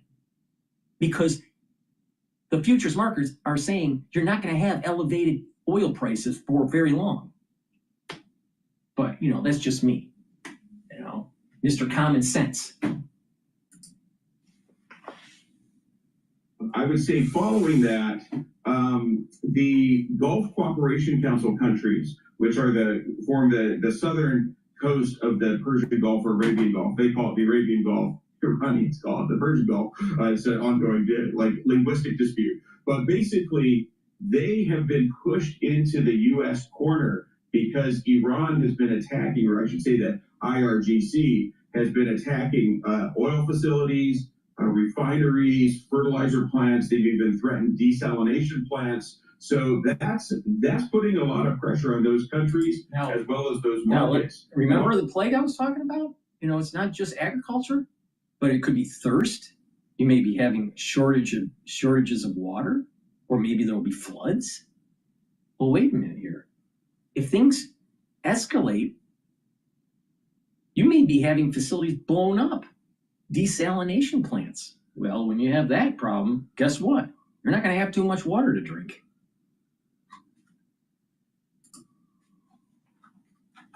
Say one last point. I think that the wild card in all of this, which we could see unfold depending on what happens this week, would be the Houthis down in Yemen, who are an Iranian proxy group. And I think if those civilian infrastructure facilities, the power plants and other things were to hit the civilian population in Iran, I think that would turn the domestic population more against the United States and Israel versus, just targeting the IRGC, that's the Revolutionary Guard Corps within Iran. But then you would see potential disruptions in the Red Sea, which has been a huge relief valve to oil markets, particularly in Asia and Europe, because Saudi Arabia has this massive pipeline that can do 5 million to 8 million barrels across Saudi Arabia. And then once it's in the Red Sea, it can go up through the Suez Canal to the Mediterranean and European markets, or it can go down through what's called the Bab el-Mandeb into the Indian Ocean to Asian markets. That Bab el-Mandeb could be disrupted like we saw over the last couple of years, and that would be an additional shock to the oil market. So it's really, we're in the fog of war, and it's very hard to predict out, but I would say in 30 days, I think things will have stabilized, and we'll see if I'm right about that. We'll have to see. Rocky White's professor of practice maritime studies. All right, let me plug some products. Please help support the work that I do, because I think I'm giving you a unique perspective on things. Please go to my store and get the Clarity Factor. You got to get rid of this brain fog, all right? You got to get rid of this brain fog of the pacifist America first, all right? Clarity Factor is going to allow you to concentrate so you can kill the regime in Iran, all right? So you can, focus on the tasks. And what you're going to be able to do by focusing on tasks at work or, in school or whatever, or even if you're retired, by being able to focus, you're going to be able to be more productive. But not just that, you're going to be able to sleep better, and you're going to be able to improve the neuroplasticity. Neuroplasticity is when the dendritic connections can modify between neurons. The more neural connections you have, the faster you think and the better your memory. When you get older, it starts to recede. Your neurons recede. You have less connections, less blood flow, right? Well, you want to improve the blood flow, improve the microenvironment for growth factors, and allow those dendritic connections to reconnect and to improve, so you have more cognition. So you're going to be able to think faster, and you're going to have better memory by taking the Clarity Factor. Drink it with filtered water, take it every day, so you can concentrate, get rid of that brain fog. You'll notice that you'll also be sleeping better. and your memory is going to improve. Now, Goodnight Formula has tryptophan, melatonin, and GABA passion flower that will help you to get into 3 to 5 cycles of REM sleep. That's super important to help to slow down the aging process. Now, why does it work? It works by allowing you to get into 3 to 5 cycles of REM sleep. And when you're in that deep sleep and REM sleep, you're consolidating memory. When you have sleep deprivation, your memory goes. Why?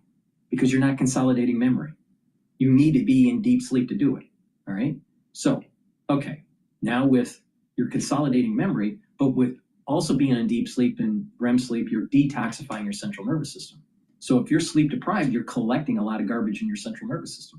That's bad, because if you're creating a lot of garbage in your central nervous system, you're creating inflammation. When you're creating inflammation, your neurons aren't as healthy. When your neurons aren't as healthy, your neurons start to recede, and the neurons start to produce less energy, less neurotransmitters, and they start to fold proteins in the wrong way. And when you have too many proteins that are misfolded, that have beta sheets, what is called a beta sheet for the amino acid sequence, they start to build up plaque, so you start to get amyloidosis. Now you know why people start losing their mind when they get older. It's really important to keep that inflammation down, keep the mitochondria healthy, and to improve that neuroplasticity. Now, Goodnight Formula is also going to help you to be well rested, because you're in that 3 to 5 cycle of REM sleep. So you do this regularly, you take it at night, you're going to slow down the aging process, your memory is going to improve, your central nervous system will be detoxified, and you'll have more energy. If you don't do it, you're going to get stupid. Ashwagandha root. Ashwagandha root controls your cortisol levels and your blood glucose levels. When you do that, you're bringing down inflammation. That helps your cardiovascular system, that helps with brain function, that also helps with your immune system. Because if you're overinflamed, you're going to build up more plaque. If you're overinflamed at the cerebral level, you're going to have neurons that don't work very well. And if you have chronic elevated cortisol levels, your immune system is suppressed. You don't want to do that. So take the ashwagandha root, boost up that immune system, help with your cardiovascular system and brain function. Lignans soaks up free radicals, brings down inflammation, helps the immune system, the endocrine system, brain function, and the cardiovascular system for the same reasons that I just mentioned. It's that simple. You do that every day, you're going to age slower. All right, let's listen into Al Jazeera. It doesn't work. There is no better way, and the things could get worse. Russell said that joining us from Riyadh.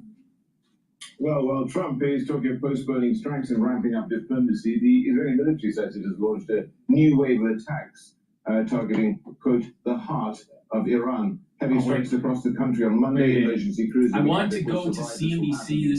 This is breaking news. They're interviewing Cohen, which was a previous Secretary of Defense. Was really very dangerous to us, to our troops, to the region, and to the world market. And so I was pleased to hear the president at least step back for a pause. Now, whether that pause is for buying time to get our Marines really ready to go in and take over Clark Island or not, or whether there are some discussion taking place behind closed doors that find some kind of a pathway to a peace in the Middle East, one that will carry risk. But the question becomes, how much is the United States, Israel, the countries in the region willing to tolerate? Because they're never going to be absolute security, but what is the risk level that they are willing to live with? And that's something we have to be negotiating and talking about. So I'm pleased that the president has paused. Why? At least for 5 days. Why? Why? Why can't we just kill the IRGC and the theocratic regime and make sure that there's a constitutional republic that's booted up in Iran? And they can use our constitution, our pillars of government, as a model. We can stabilize their economy with the flow of energy. We can stabilize their currency with the IMF and the World Bank. We can guarantee elections through the UN, and we could probably have a council of 5 the 5 important nations, the United States is one of them, right? As a means of kind of like coaching them into a constitutional republic. A big part of Iran is secular. A big part of Iran is educated. A big part of Iran actually aligns with Western culture. Why can't we have that? Why can't we just force it? Why can't we look in the mirror and say, we're Julius Caesar and we're going to win? Why can't we do that? No, we got to sit back and go, well, maybe there's some risk that we're going to be able to manage and be able to live with. We'll just control their nuclear weapon development. That doesn't solve the problem, because you still have the Shia craziness where they want to light the world on fire. That doesn't solve the problem of them reaching escape velocity with biological weapons. You got to kill it. This was warned to not just the Jews. This was warned to all of humanity. Amalek must die. All of humanity has been warned on this. So we don't get the job done. Don't be surprised that the big curse happens.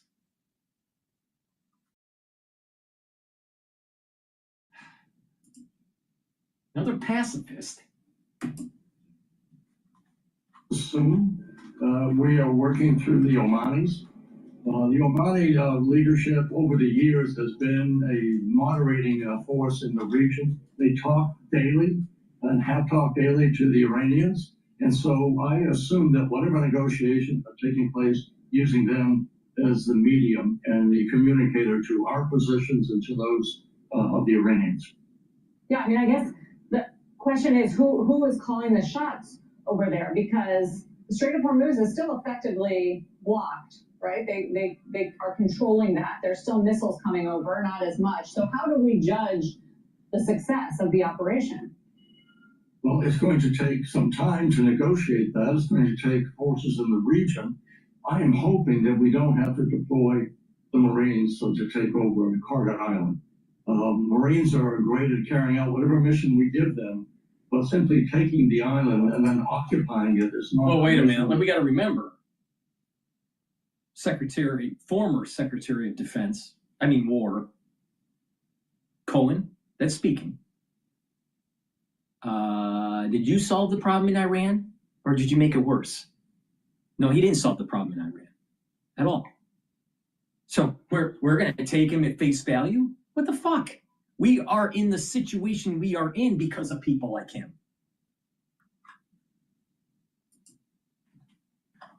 Marines will carry out that mission, but the question will be, what is the cost in blood? Certainly in treasure, what is the cost in blood? Those young men and women are our prime asset. We have great... When you're looking at a project in finance, you have to create what is called the net present value, the NPV. You got to figure out what your cash flows out will be, what your cash flows in will be over the duration of the project. You determine if you have a positive NPV or not. Now, in this case, what we have to do is not just look at how many people are going to die, how much money we have to spend, but you also have to look at the risk-reward ratio. You have to make an assessment that if you don't get the job done, is this going to cause a problem later down the road? And the answer is yes. If you don't get the job done, there is going to be a much bigger issue that we have. You think after going through this and that the Shias are gonna forget? And of course not, they're not gonna forget. And they're gonna have animosity to Western countries, and also they're gonna have animosity to Sunnis. So now, because we didn't get the job done, we're gonna literally accelerate the Mog and my Mog, accelerate Armageddon because we weren't willing to get the job done. Trump is blessed. The guy survived 2 assassination attempts. But he was meant for this moment in time. We'll never have a president like this ever again. If we don't get this job done now, it will never happen, and it's going to get worse. Stupid, stupid, stupid. All right, let's go to Al Jazeera. But before we do, please go to my store, the-studio-reykjavik.com, and get the probiotics. You can get it in the powdered form or the veggie cap form. A good probiotic is going to help to bring down inflammation at the gut level, improve your immune system, improve your metabolism, even your brain function. A lot of people don't realize a good gut biome actually improves your brain function. You'll be able to sleep better. You're going to be detoxifying your body. You're going to be able to consolidate memory. And you're also going to improve the communication between your gut and your liver. So that's really important. So please go to my store, get the probiotics, either in the powdered form, which is the one I usually take, or the veggie cap form. But take it every day, super important. Good gut health also improves your skin. So if you have skin problems, most likely it's because of your gut. Telling the truth? Akiva, I also want to get your views on how this conflict is likely to be viewed. I'm not using the past tense just yet, but by the Israeli electorate, given what's happened in Gaza with Hezbollah, where Netanyahu has not really been able to fulfill its objectives and actually declare victory. And you've got the election in October. Yeah, for Netanyahu, actually, this war, as well as the war in Gaza, was the best deal he could have. You know, President Trump was talking about the deal. The best deal that Netanyahu could have is a war that will take him off the hook, and now he will have to go back to the real life and go back to the courtroom, and testify. And he knows that our democracy. He's not in a very good position there. As long as there is a war and tension, the Israeli public does not demand that Netanyahu will pay the price for corruption. Now, ending the war with Iran means for Netanyahu going back to campaign. There will be elections no later than October, and the opposition will not be able also to aggravate or to say anything that will get President Trump angry. And, you know, it's all about his ego, because if they win the elections, they will have to live with him for at least another 2 years. So Israel is, you know, was bragging about the fact that it's a sovereign state, independent state, the only democracy in the Middle East. And what kind of democracy is it when Israel has to take into consideration, strategic consideration, the ego of the American president? Hamid Reza, what about the egos in Tehran? How do people there respond to Donald Trump here? And he says he's got an important and trustworthy interlocutor without mentioning him, because that may mean that he'll be killed. Now, the thing is, surely no deal is possible there from a regime which has really lost a lot of its top dogs, as it were, without the IRGC being on board and their hard line. Yeah, absolutely, and that's at the core of the issue. I'm also not sure who President Trump is talking about. There have been some speculations in social media. I'm not sure to what extent, if at all, they can be taken at face value. But the problem is here is that there's zero trust, I can say, towards the United States overall, and especially President Trump, because so far, twice, and not just once, at the middle of the negotiations, the United States decided to first greenlight Israeli invasion of Iran, and the second time to initiate an invasion. So I see a lot of skepticism in these past couple of hours. regarding any kind of prospects for diplomacy at this stage. What I can say for sure, based on me following the strategic debate in Tehran, and actually this was something I was reading right before joining you from a well-known pro-government expert. He was talking about an equation of normalization for normalization, like normalizing Iran's economic interactions in exchange for Iran normalizing the passage of ships in the Strait of Hormuz. So they have clear demands, what they want from any deal. But what President Trump has been saying has been rather vague and general. So I'm not sure if he's telling the truth here or just buying time for, especially, given the recent deployments of troops toward the Middle East, that he's buying time for another phase of escalation, actually. Yeah, and Akivalda, what are you making of what input perhaps Netanyahu's had in all this, if any? I mean, has he surprised everybody by perhaps leaning on Donald Trump to launch this war, and he did it unilaterally? Do you think that Donald Trump is paying him back?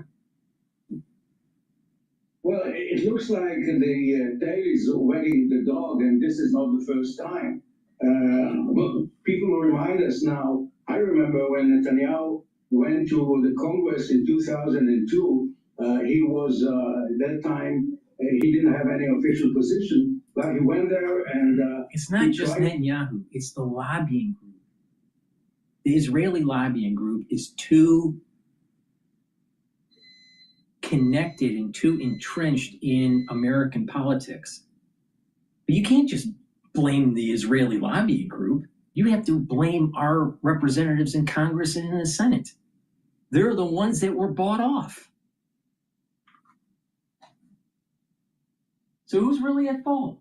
The Israeli lobbying group or the way our politics works in Congress?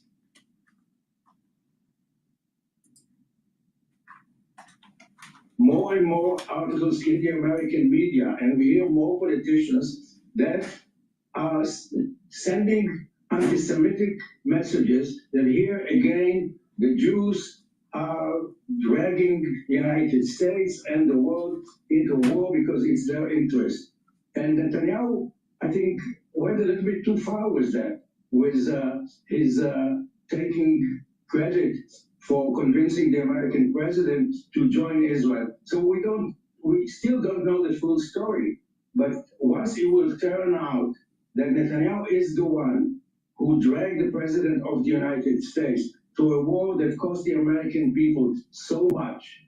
And since we know that this American president really doesn't have clear strategy, as he said, he is Mr. Deal, making a deal. And Netanyahu, was also a salesman. He started as a salesman of furnitures, and he's very good at marketing. And he marketed to the president of the United States. Nobody else could say that if the United States will not attack Iran, Iran will attack the United States. And it's not about Israel, it's about the strategic interest of the United States of America. And what happened is the president of the United States was left alone. No other leader from the West has agreed to join. And another thing is that the Abraham Accords that were seen as an asset to the Gulf countries, and Saudis were considering joining them, became a nuisance. It was a good pretext, reason for Iran to strike them. Akiva Eldar, thank you so much. Israeli political analyst joining us from Tel Aviv, and from Berlin we had Hamid Reza Azizi visiting fellow at the German Institute for International and Security Affairs. Thank you both.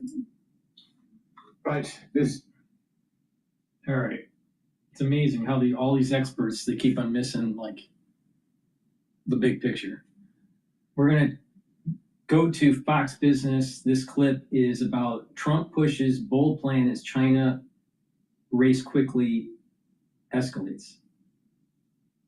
Code Red moment is the name of the clip. Please go to my store, the-studio-reykjavik.com. Get the omega-3. This is going to bring down inflammation, help your lipid profile.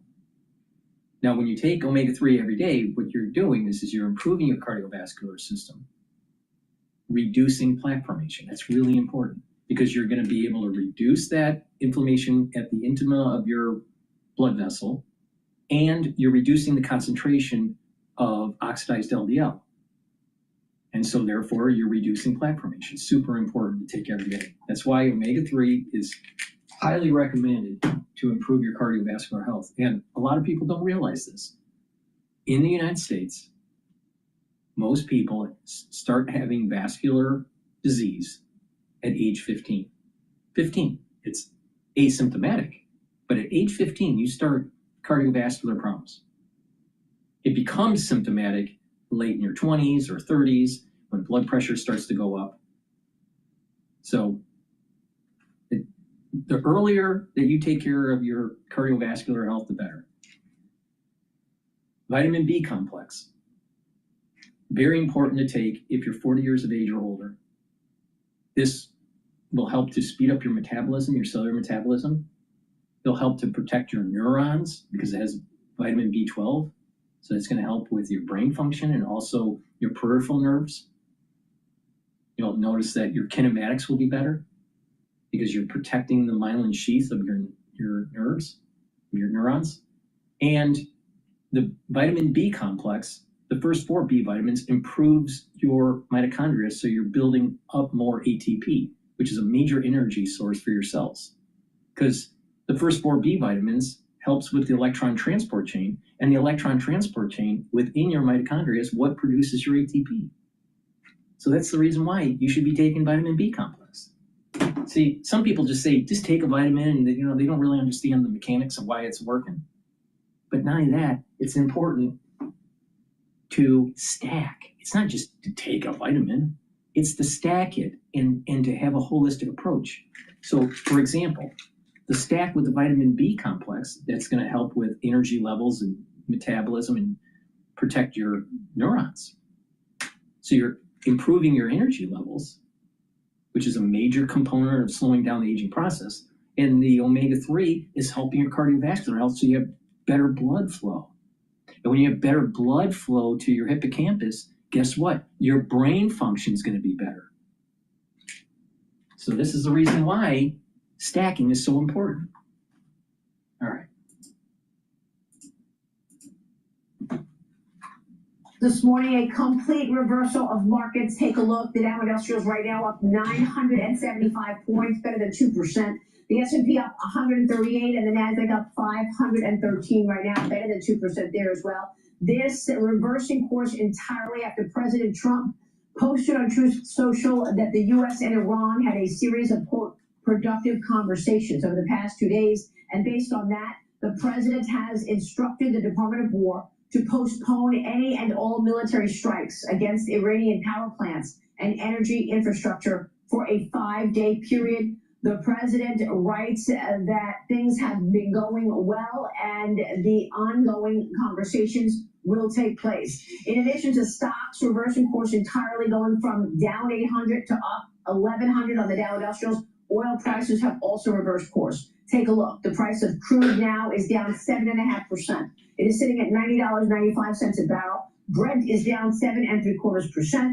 That is down to 103.53 on Brent. Interest rates also reversing course entirely. Take a look at the 10-year, where earlier we were looking at a spike in rates. It is plummeting down on this news from President Trump that he has had productive conversations with Iran, and he is hoping to get out of this war. He's intent on doing a deal. The yield on the 10-year down 2.3 basis points, now at 4.36%. Also, the White House rolling out a new national framework for AI to establish a federal standard for the rapidly evolving technology, focusing on 6 key objectives: protect children and empowerment, safeguard and strengthen American communities, respect intellectual property, support free speech, ensure American dominance in AI, and develop an AI-ready and educated workforce. Joining me now is the author of Code Red, Breitbart's social media director, Winton Hall. Winton, good to see you. Thank you so much for weighing in on this. And I know that we are talking about AI and this race to win between the United States and China. You write all about it in this book. But first, give me your assessment of this market here, with the Dow Industrials up 905 after President Trump instructed the military to postpone strikes on Iran for a 5-day period. No, it's great news for America. Forge in Flame's spring sale is on, March 6th through April 5th. Save up to $500 now when you claim. No, it's great news for America, and I think the world, and I think we all want to see this come to a peaceful end and be resolved. And I think also you're seeing that reflected in the markets. And you know, this whole rally that we're talking about right now is going to also affect, as you were talking about, the AI, specifically the Mag 7, the 1/3 of that S&P 500 that's so important as a tentpole. And I think especially now that we have this national policy framework on AI that you were talking about, it's going to set up a glide path for additional growth. And Winton, I want to get your take on the big takeaway out of your book, Code Red. We know that the AI race against China is heating up. We know China wants to win, and we've got ongoing investment in America into new technology, into data centers. That has been the story. Stanford University reporting that the U.S. is well ahead of China in the private sector, financing in AI, $109 billion invested compared to China's $9.3 billion. Winston, your thoughts? Yeah, no, we have to win this AI race. President Trump's exactly right, and we need to win it for 2 reasons. One, nobody reports it better than you. The economic part of this, we know the upside, which we just discussed. The downside we saw with the big wipeout of $600 billion to NVIDIA when DeepSeek R1 was released from the China model. So that's the economic piece. But the military and the human side, I think, is just as important, if not more, from a national security perspective. Whoever achieves dominance in the AI race is going to have superiority on the battlefield in things like encryption, cybersecurity, missile system hacking even of infrastructure. And we know that since 2017, the CCP has mandated that they want to, by 2030, we're just 4 years away, Maria, from them wanting to gain global dominance in this race. And so the president's exactly right. We have to win. I think, as I say in the book, we can beat China without becoming China. In other words, we've got to maintain our values. Nobody wants to have a techno-authoritarian surveillance state by any stretch. But we also want to make sure that we win on the battlefield as well as in the economy. And that's obviously why the AI race is so hot right now. So what do we need to do to continue that? What's your big takeaway from the book, Winton? Yeah, I think from the book, the key is to understand that AI is not just a tool, it is power. And as Americans, we have to understand that this is going to reshape everything from the way our children are educated to the way that we see in the battlefield and AI warfare. And I also think economically, we've got to be prepared as individuals. But I think there's a huge upside. Look, the future is going to be teaching our children not just to apply for jobs, but how to create them. And that's all about entrepreneurship. And so I think for those people who harness that power early on and really understand how to embrace the upsides and avert the landmines, there's going to be a huge growth opportunity for them economically, and I think personally, and certainly for our nation. So we've got to get serious about it. And I think that's why, you know, you're seeing people come to this conversation and realize, look, this is not hype. This is not a hype cycle. The AI revolution is real, and we got to be ready. Mm-hmm. So what does that mean for jobs? Because the worry was that AI was going to eliminate certain jobs. And I think what you're seeing happen here is a new focus on jobs that are not necessary for these higher degrees, like, you know, engineering is one of them, but really electricians and construction workers and things like that are seeing lots of conversation recently. Is that where the job creation is going to be? One thing that's different about AI in terms of technology and its impact of jobs is this technology seems to be impacting white-collar jobs. That's exactly right, Maria. So, yeah, the growth right now is in the trades, and we're seeing that with this AI data center build out. You're seeing in some cases the pay premium up 30% for, you know, everyone from drywall hangers to electricians, HVAC, and so forth. But there really is a real serious focus on this white collar job replacement. Right now, you've heard the following. You've heard Dario Amodei say that within 12 months, this is not in some faraway future, 12 months to the next 5 years, you're seeing a wipeout of 50% of entry-level white-collar jobs. That's our kids, right? That's our college students who just graduated. They played by the rules. They took out a big loan. So that's a real concern and a downward pressure. The other thing is you're seeing Microsoft AI's CEO Mustafa Suleyman say that within 12 to 18 months, you're looking at the replacement of white-collar tasks for all white-collar jobs. Now, that's not saying that all jobs will go away. What he's saying is the tasks could be automated. And so the question is going to be on how fast do companies diffuse this technology, particularly with AI agents and setting up those automation through agentic AI. And that's going to be a question of speed of implementation. We're going to have to see how fast corporations adopt that. But we've got to get people ready. That's why I call it a code red moment, in the sense that it's an alarm and alert. But also we need a code. We need a set of principles to guide us through this. And, I think that's why it's so important to be keeping an eye on what you're talking about with the market, but especially for our parents and young people, because they're going to be facing a very different job market. All right, we will leave it there. Thank you so much. Good to see you, Winton Hall. Please go to my store, the-studio-reykjavik.com. Get the digestive enzyme complex. This will help to break up proteins, carbohydrates, and lipids, reduce the load on your pancreas, and allow you to absorb your nutrients. This also has bromelain in it, which is an enzyme to help to break up clots, and it has the proteolytic enzymes to break up glycoproteins. This is the reason why you also should be taking digestive enzyme complex during the cold, because you need to break up those glycoproteins. Olive leaf extract, dual purpose, brings down inflammation, also helps your lipid profile, helps to bring down LDL levels and increase your HDL levels. This will help to improve your cardiovascular health and help to boost up your immune system. Take olive leaf extract every day. Really important. All right. Let's listen into some other. Let's listen into Fox News here. Iran's missile escalation. Every NATO capital is now under watch.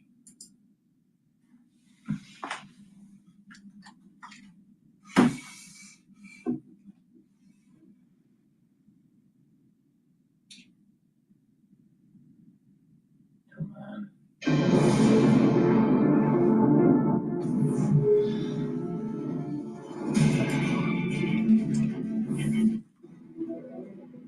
Moments ago, President Trump confirming progress in talks with Iran, adding, quote, "I've instructed the Department of War to postpone any and all military strikes against Iranian power plants and energy infrastructure for a 5-day period."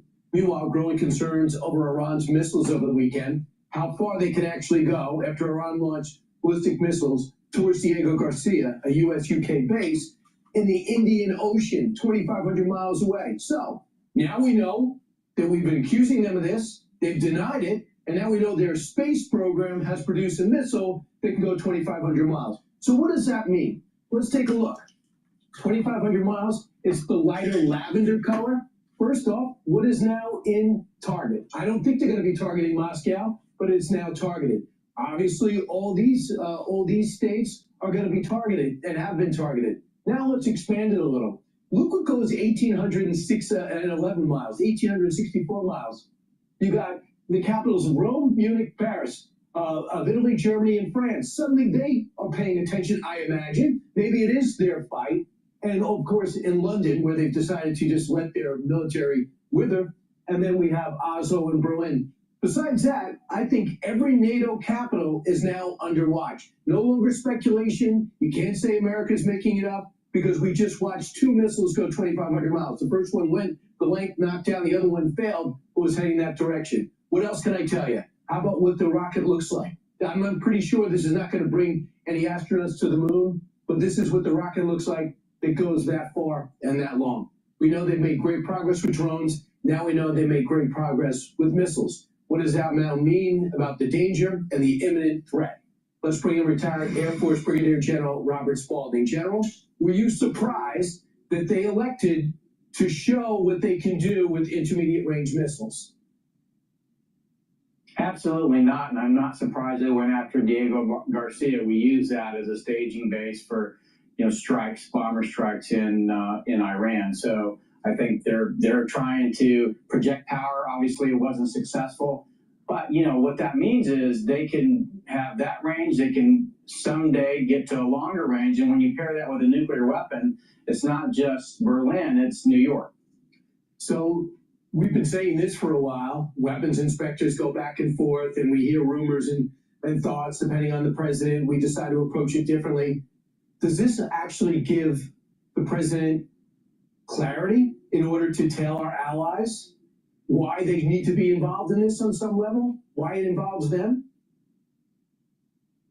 Well, and you can imagine why they're not doing anything. They're worried that those missiles are going to go raining down on their capitals, and they should be worried. Quite frankly, the biggest thing that I fear is that we'll cut this off before we can actually end it. And I think that's the challenge we face. Are we going to allow Iran to continue to develop nuclear weapons and continue to be the biggest state sponsor of terror and grow their missile capability? So if you allow them to cut up the Strait of Hormuz and then say, okay, sign this document, it's over, they know at any moment they can use that choke point to choke us out again.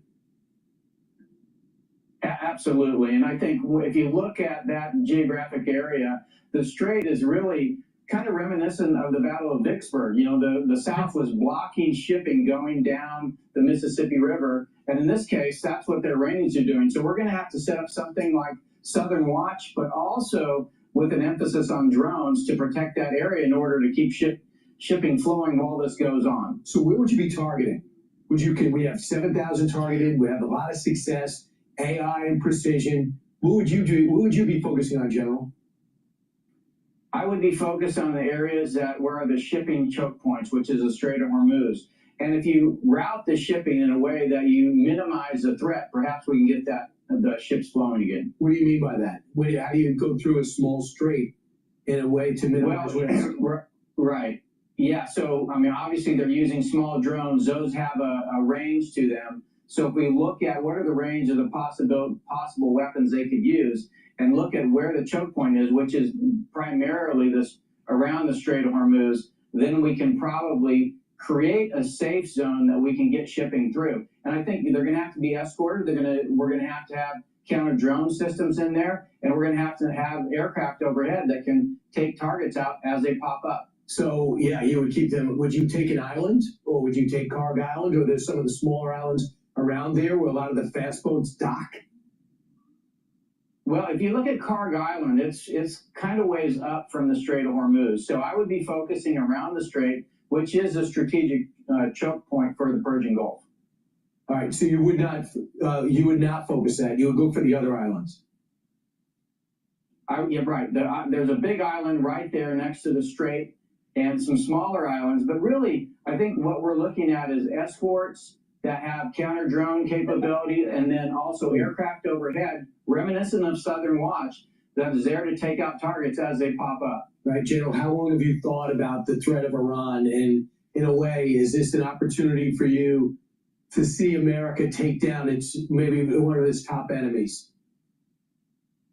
Brian, what's funny is I was on the other side of the screen in 1979 watching the hostage crisis. This has been stuck in my craw since then. I think, Iran has been horrible for the world. It's certainly been horrible for America, and it's a problem that we need to finish. Finish the job. That's what I get. General, thanks so much. Appreciate it. I'm Steve Ducey. I'm Brian Kilmeade. And I'm Ainsley Earhart. And click here to subscribe to the Fox News YouTube. All right, let's see here.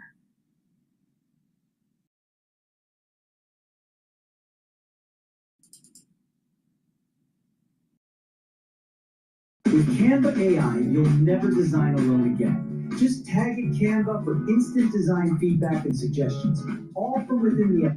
Let's get to Mohammed Al-Arian. What are your thoughts, Mohammed? We saw we were down 250 on the Dow. Futures are now up 1,000 points. It's an important turnaround, Joel, because we were seeing flight to cash as the only safe haven, and that was contracting markets in a significant manner. The big question for me right now is not only do these talks continue constructively, but can you get Israel to buy in as well? Because there are three warring parties in this war. So there's a lot of uncertainty still, but it's much better for markets than what it looked like just 10 minutes ago.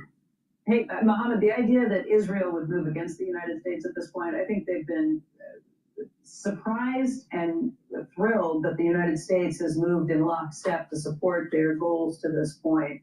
I would have a hard time imagining that Israel would do something that the United States is saying they don't want to do anymore. But I will say the complexities here, what Iran had been floating that it wanted, are going to be very hard to deliver. They said things like they want the Strait of Hormuz to now operate very differently in the future, that they would like to see everyone have to kind of buy into getting approval from Iran to go through, which I know the Gulf states are not going to go along with.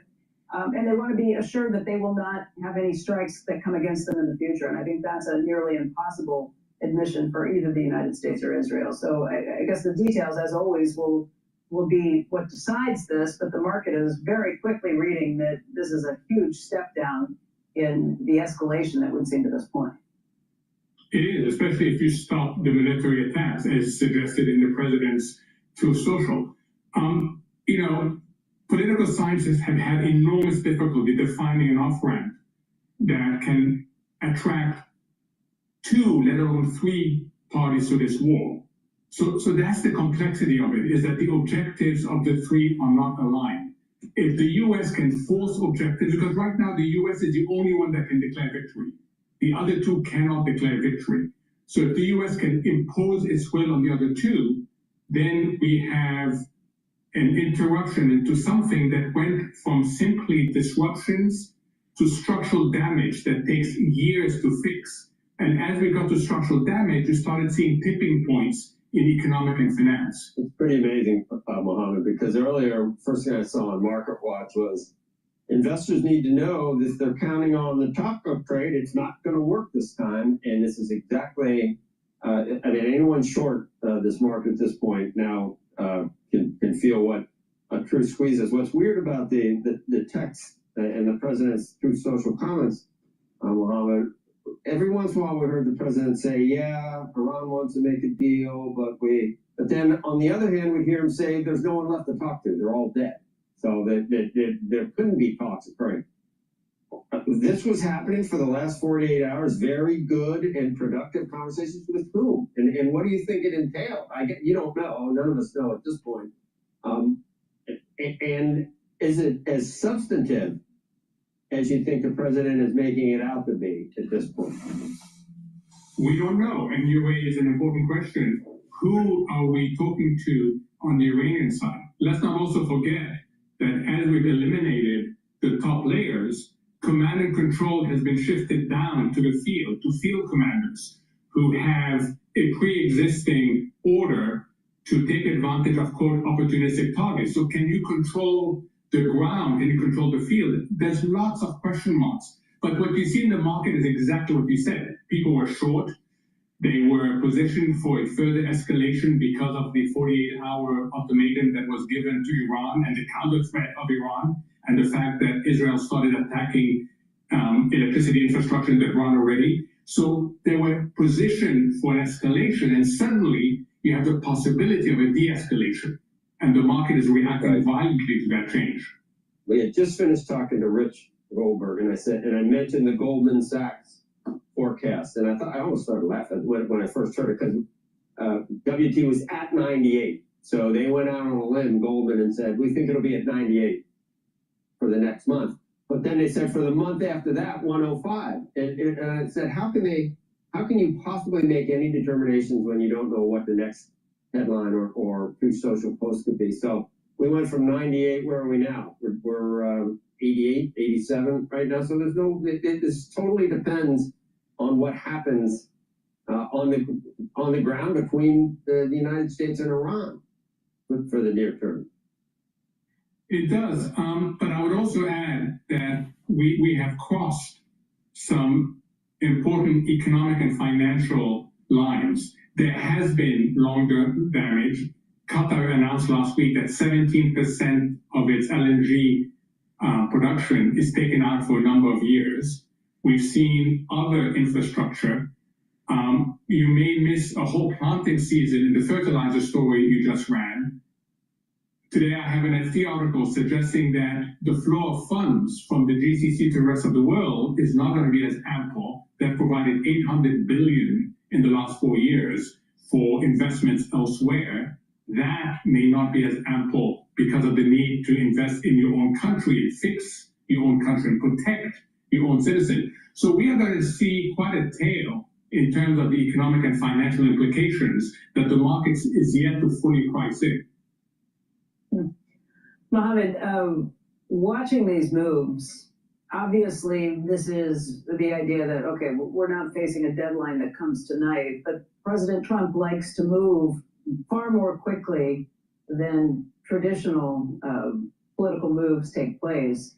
He's extending a 5-day window to negotiate all of this, which gets us either to Friday morning, if that is 5 days from now, or till Friday evening, if that's 5 days from the existing deadline tonight. We could be setting ourselves up for a potential reset of everything this coming weekend if those talks don't move as quickly as he would like to see over the next 5 days. If not before. So what happens in the next 5 days if whatever central command is left in Iran cannot control the field commanders? What happens if Israel doesn't follow the US? So a lot can happen in the next 5 days, let alone what happens in 5 days. So it's going to be really an uncertain period. And, you know, asymmetrical wars, we've heard this on the air so many times. Asymmetrical wars are really hard to end, especially when you have multi-parties to it. So the next 5 days are going to be critical in seeing whether you could hold the thing together pending these behind closed door negotiations that we just learned about.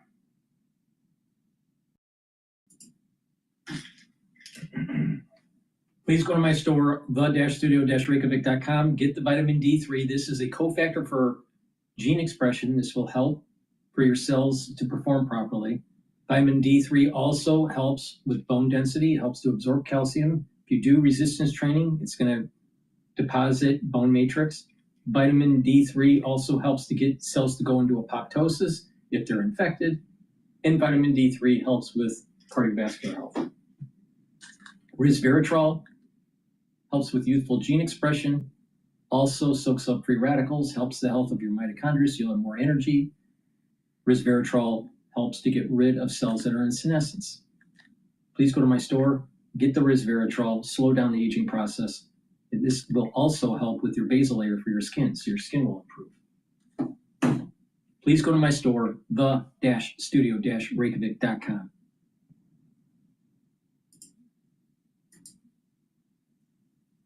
I had to say, not least the fact that he says the US has been speaking to a top respected leader in Iran. Meanwhile, we've heard nothing from the Iranians themselves. So do we take it at face value?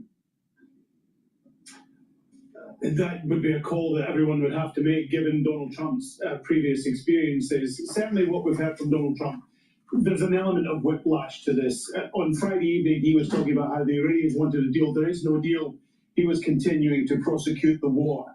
Then Saturday night here in Washington, we got the Truth Social message saying that if the Iranians threatened the Strait of Hormuz, if they didn't reopen it within 48 hours, then the United States was going to attack their power plants, including the biggest one, and that was going to get underway at some point late on Monday. And then on Monday morning, we get a complete change of tone and a complete different approach from Donald Trump, who said, there's a possibility we could end the war, that there is the reality that we could come to an end here, and no guarantees, but we're talking to the Iranians, and that completely came out of the blue. Now, we're not quite clear who's been talking with whom, whether there is someone who's acting as a mediator. We do know that countries in the Middle East have been talking to the White House over the weekend. We know that the Israelis apparently trying to veto any idea of any sort of deal with the Iranians at this point. But Donald Trump says they're now in discussions. He wouldn't say with whom. He said that there wasn't going to identify him because there was a possibility he could get killed, even though it's the United States that's carrying out operations in Iran. but he was well respected, and things he said had come true over the last few days, so they believe that he is credible. Quite how this plays out in the timescale that Donald Trump has given by saying that there'll be no attacks on the power infrastructure for 5 days isn't entirely clear, but they're continuing to attack targets in Iran. They're continuing to move troops towards the area there. And if we get to Friday, which is the deadline, and we know Donald Trump's deadlines tend to be a bit elastic, that if we get to Friday, then there is the possibility that the war could continue, or if the discussions go well, that the war is over. But someone I've been speaking to over the last hour or so says what Donald Trump is talking about, in public at least, seems to be largely what was on the table when the Omanis were speaking to both sides 23 days ago, which is no nuclear weapons, an end to nuclear enrichment for a period of time, no missile program or a restricted missile program, and other issues would be considered at that point. But they seem to think that this is what was on the table, and Donald Trump may well be agreeing to a deal that was already, the Omanis said, there, all but the signatures 23 days ago. Yeah, that's a very valid point. Something we'll unpick in the rest of this show and in the coming hours. But perhaps just as a recognition that we're not in, by any means, in the realms of a ceasefire at this moment. Something else to bear in mind is that there is a US expeditionary force just days away from the region now. And there's speculation about what that means. There's some 4,500 Marines, Marine Expeditionary Force, on its way to the region. Certainly the suggestion is that the intention is that it'll take over Karg Island, which of course is a key infrastructure point for the Iranians. It's where a lot of the oil is processed and dealt with. There is also the talk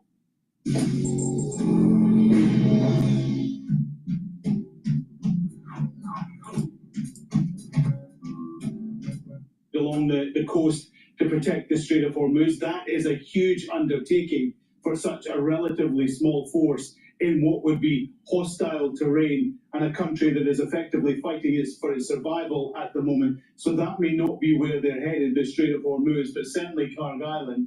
And it would give Donald Trump the chance to pull them back. Remember, and we've said this so many times over the last 23 days, Donald Trump was the president who said that he wasn't going to get involved in stupid foreign wars, that there was no need to be involved in regime change in other parts of the world. But he's also said that he wouldn't have any qualms, any concerns about putting troops on the ground. He said other presidents won't say that. I'm not going to put myself in the position where I say no troops on the ground. I'm not ruling that out. He said he wasn't going to talk about strategy, which is kind of interesting because Saturday night, of course, he created a great deal of panic by on Truth Social talking about strategy and how he was going to attack those power plants across Iran. That anyone would tell you is a strategic move, and that is talking publicly about strategy. So what happens to the Marines? They're on the way there. What happens next is in the hands of Donald Trump as Commander-in-Chief and his military advisors. Yeah, all right, Alan, thanks for that. Alan Fish there in Washington, D.C. Let's head to Ali Hashim, who's in Tehran. So, Ali, are we hearing anything yet from the Iranian officials about these negotiations? Well, 3 hours later, and there's no official statement from the foreign ministry. All what we were hearing were sources, and the sources stopped. The first hour, it was just the first hour we started seeing sources. Then the foreign ministry issued at least a news agency, which is a semi-official, published a sourcing from the foreign ministry with respect to the talks. Then it was deleted and replaced by a source close to the foreign ministry. But for now, we don't have anything that confirms or denies officially what President Donald Trump said. Add to that the other issues, other institutions in the government also are not reacting and they're not commenting. This could just reflect the cautiousness within the system here in Iran. We're very careful now with any signaling, and it could be, given the fact Mr. Trump is saying that the president is talking to a certain person within the system. He is a leader. He's not the supreme leader. He's not the president. and he is not the foreign minister. So there is another person. There are suggestions that this could be the Speaker of the House, Mohammed Bakr Khalibak, who's very influential. However, this is also another issue to take into consideration, whether this is accurate or inaccurate. No one knows what's coming out from Washington, and whether this is interesting. This is an interesting point where we're not getting really good feedback from Iran about this negotiation that's taking place. So oil markets now are trading, WTI is trading at $90 a barrel and 37 cents, and natural gas is now trading at 2.94. Natural gas was as low as 2.9, and oil was trading around $88, $87 a barrel. So there is a little bit of a mean reversion going up in oil, probably because there's no real confirmation on, quote, good talks amongst the parties here. Well, and so the extraction of the 400 kilograms of uranium from under the rubble in one of Iran's nuclear sites, this is an issue itself. The issue of the nuclear program and stopping the enrichment or continuing enrichment, this is another issue. Guarantees that there will be no other war against Iran, and Israel's concerns towards Iran, the Strait of Hormuz, the war in Lebanon. These are all issues that will need months and months to be finalized. And one person, given the fact, my understanding of the Iranian system, it doesn't really make sense that one person can give answers to all these questions. Yeah, raises a great many questions, doesn't it, Ali? Thanks for that hash there in Tehran. It could be that Trump is just buying time for the Marines. Please go to my store, the-studio-reykjavik.com. Get the structural nanosilver toothpaste. This has no fluoride. This will whiten your teeth, freshen your breath, reduce inflammation at the gum line, help the health of your gum line. Also, it has structural nanosilver in it, so it's going to neutralize. Super important. And good oral hygiene will also help with your cardiovascular health and your valvular health. Super important to take. Get a few tubes of this toothpaste for your household. This is the best toothpaste that you can get. There's nothing better. Please go to my store, the-studio-reykjavik.com. Again, this has structural nanosilver to help to neutralize. So it's important to take when you're not feeling well, like during the cold season. Please go to my store and get the structural nanosilver gel. You can get it in the tube form or the quick dispenser form. Make sure you have some at work or at home. You never know when you need it. It's dual purpose. If you have a cut, an abrasion, or a minor burn, apply the gel on your skin. It'll help to heal it quicker. In addition, the gel can be put on your skin as a daily skincare. Maybe at night, put it on your skin and it will improve your skin health.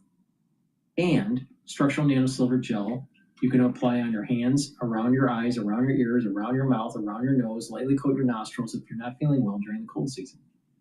If someone around you is not feeling well during the cold season, do the same thing, prophylactically. So please go to my store, the-studio-reykjavik.com, get the structural nanosilver gel, and it will help to neutralize. Super important.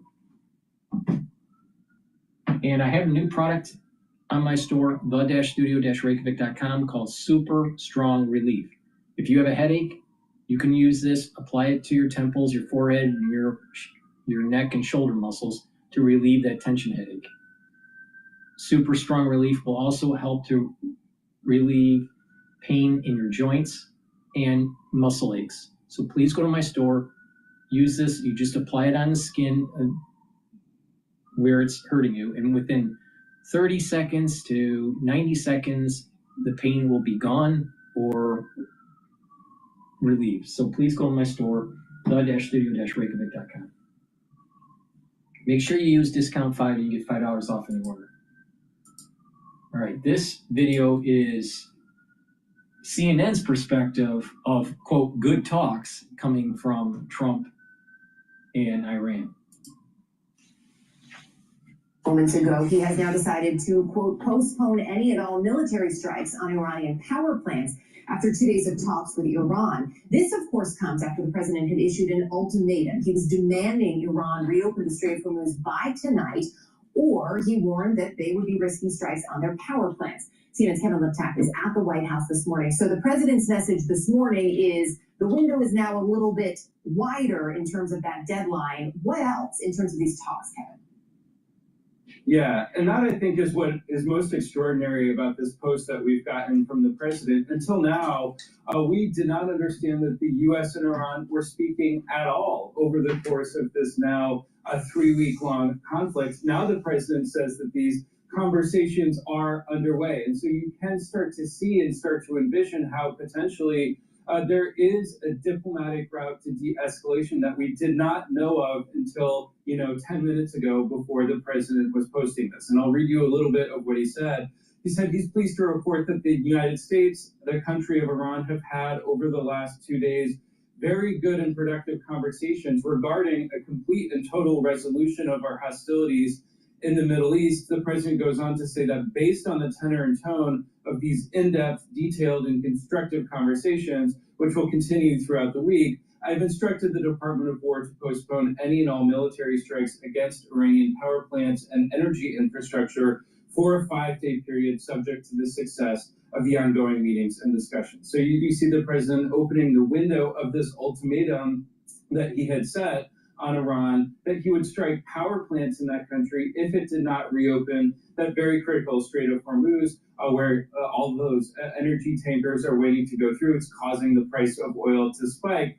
Iran had threatened very severe retaliation, not only on energy strikes, but also on facilities in the Gulf. Now, some big questions remain, namely who the U.S. is talking to, because remember the president had said that the Iranian leaders that he thought he could work with had been killed.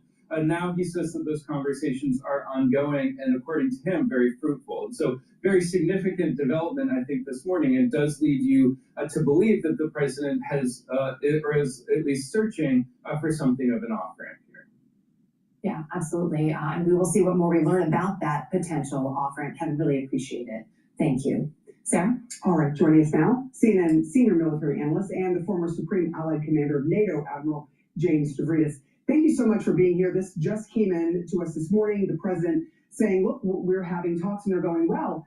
Is that a surprise to you? Because a lot of people don't realize that oftentimes, even in the midst of war, there are always sort of talks going on. But there was the issue of who is leading Iran. Apparently, they know who that is and they've been talking to them.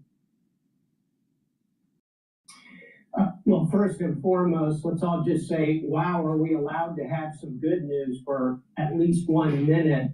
And, it's going to be a roller coaster, but I think this is good news. And Sarah, you're exactly right. There's almost always kind of at least back channel conversations. I've been hearing about it from several sources.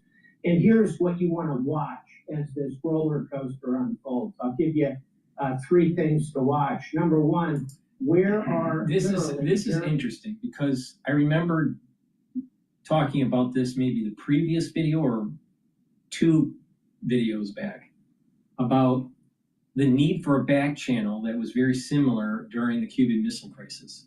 How JFK during the Cuban Missile Crisis didn't trust his generals so much, and that they wanted a back channel to communicate to Khrushchev to de-escalate.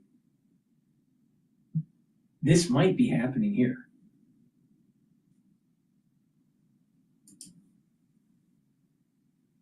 Kushner and Steve Witkoff, because they are the ones who are going to be the U.S. side of this.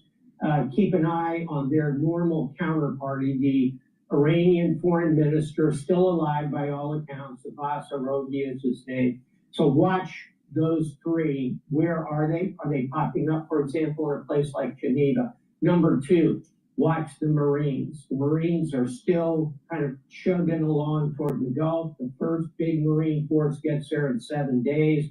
Another one right behind it 2 to 3 weeks later. And then number 3, all eyes are going to continue to be on the Strait of Hormuz. Again, this is good news, but we just heard from our gas guy, and he laid out pretty clearly the strait's going to have to open before this is going to really turn into good news. But bottom line, Sarah, yeah, it's always better to be talk than bombs away. Joining us now, CNN political and global affairs analyst Barak Ravid. This just came in this morning, and so I know it's a fast thing to have to try to figure out what happened here. But what do you know about this? This was a bit of a surprise, at least to many who thought the deadline was fast approaching. Yes, I think it was a big surprise. At least last night I spoke to several U.S. officials and none of them thought, none of them thought that the ceasefire is coming or that there's any diplomatic opening. And I think that from what I learned in the last few minutes is that over the weekend, several countries from the region tried very hard to at least buy more time and sort of prolong Trump's 48-hour ultimatum to the Iranians to try and get some sort of diplomacy going. And those countries spoke to both Iran's Foreign Minister Abbas Araghchi and White House envoy Steve Witkoff to try and get more time. And I think that at least this initial effort, as we saw, was successful because it managed to get Trump to say, okay, I'm giving it another 5 days for diplomacy to see if we can get something going. By the way, those talks, as far as I understand, are not just about the Strait of Hormuz. They're about trying to launch a diplomatic process that ends the war. Obviously, the Strait of Hormuz is a very big part of it, but it is not just something that is focused on the Strait of Hormuz. It's much wider. Yeah, I mean, that's huge. If indeed they're talking about how to end this war and that those conversations are actually going on. You mentioned the foreign minister involved in this. So there is someone, because at some point, President Trump said that he didn't know who to talk to because so many of the leadership had been killed. It sounds to me like what you're learning is that the foreign minister is very much involved in this and maybe heading this up. So does it appear there is a diplomatic path out of this? Well, it's a big question mark. You know, it just happened 30 minutes ago. And, you know, I think President Trump decided to give it more time. I think it was a good decision. But it still doesn't mean that an agreement is around the corner. And it also doesn't mean that the talks that are ongoing with Iran's foreign minister, who is, I think, his main quality at the moment is that he's the only one who answers the phone over there, because many other people are in hiding and are not communicating over the phone. So it doesn't mean that the leadership that is running the show right now, mainly the commanders of the IRGC, that they are ready for any kind of deal. The Iranian foreign minister, although he's a government official, senior government official, he does not call the shots. Or at least he's only one part of a much bigger decision-making process. So I think, you know, we should first try to find more details about what exactly happened. And second, keep our expectations low when it comes to the ability to get a deal. There's more time on the clock, which is super important because a U.S. strike on Iranian power plants would have triggered a massive Iranian retaliation against power plants all over the region, against desalination factories, against critical infrastructure, which would dramatically escalate this war. So the fact that President Trump gave it another 5 days is a hugely important step and hugely important decision, because it means that he understands that, you know, what kind of escalation such a strike would trigger, and that he's willing to try and find a diplomatic offer. This just into us right now, Iran is now denying that they are in talks with Washington. This is just an hour after President Trump claimed the U.S. has had productive conversations with Tehran. According to Iranian state-affiliated media outlets, Iran accused Trump of trying to lower energy prices and buy time for military plans. Earlier this morning, Trump said he was putting military strikes on Iran's power plants on hold for at least 5 days pending the outcome of these talks. That is what he put on Truth Social. Joining us now, Democratic Congressman Jake Auchincloss of Massachusetts. Thank you so much. Okay, so we just got this in that Iran is denying that they're having talks with the president's people. What do you make of all this? Because the president has backtracked on a deadline to what he called obliterate power plants in Iran if they didn't open the Strait of Hormuz. Senator, good morning. Thanks for having me on. The president has backtracked on almost all of the original strategic rationale that he ripped out to the American public after the war started. I'm sure there are back-channel conversations happening between Iran and the administration right now, but the reason we are hearing Iran flex this way is because they have a new strategic asset. When this war began, Israel and the United States had air dominance over Iran. Now that this war is 3 weeks old, they still have air dominance, but Iran also now has its own strategic asset, which is sea denial. Iran has demonstrated to the world that it can selectively close the Strait of Hormuz to international oil transit, and that is spiraling global market. All right, we're gonna go to a different video, but please go to my store, the-studio-reykjavik.com. Get the Myotrol. Myotrol is really important to take if you're male or female, 40 years of age or older. This has polyphenols, flavonoids, and lignans to help with the gene expression to build muscle and maintain muscle. Do some resistance training, take the Myotrol. This will help to reduce atrophy. This is super important to do to slow down the aging process. Please go to my store and get the Myotrol. And Collagen is a new product that I have on my store, the-studio-reykjavik.com. This will help to remodel your joints, either due to a sports injury and you're having, soreness or problems with the joint, or you're just getting older and you're starting to develop arthritis. Collagen is going to help to remodel the joint. Take this every day. Now, how it works is that it's going to help to use type 2 collagen and ACAN to help with the joint. Also, it helps to recruit glucosamine to help to model up the cartilage, and chondroitin to help with the cushioning of the joint. And collagen will help to reduce the pain by blocking EP4. And collagen will help to reduce the erosion of the joint by blocking MMP3 and MMP13. So take this every day. You can stack this with the collagen powder that I have, or take it separately. Please go to my store and get the collagen and get the Myotrol. Please go to my store, the-studio-reykjavik.com. Use discount 5, all caps, discount the number 5, and get $5 off any order. All righty. Crazy markets today. Let's listen into Fox.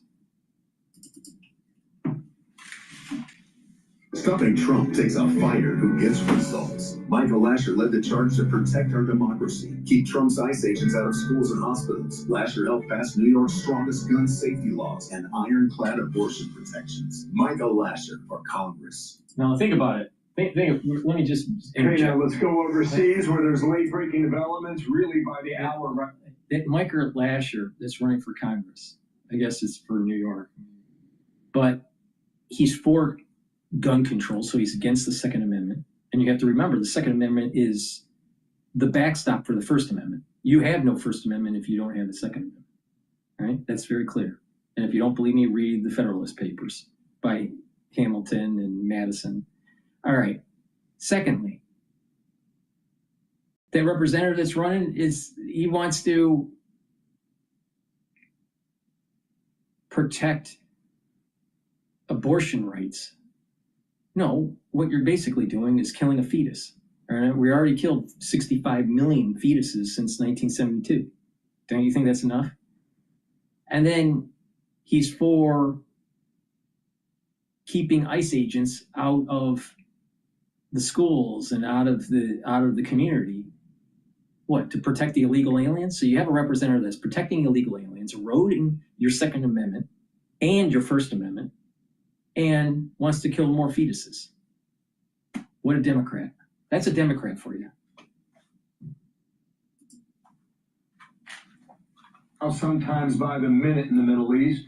A short time ago, President Trump posting this on Truth Social. I have instructed the Department of War to postpone any and all military strikes against Iranian power plants and energy infrastructure for a 5-day period, subject to the success of the ongoing meetings and discussions. Lucas Tomlinson, live in Dubai with the latest from there now. Lucas, hello.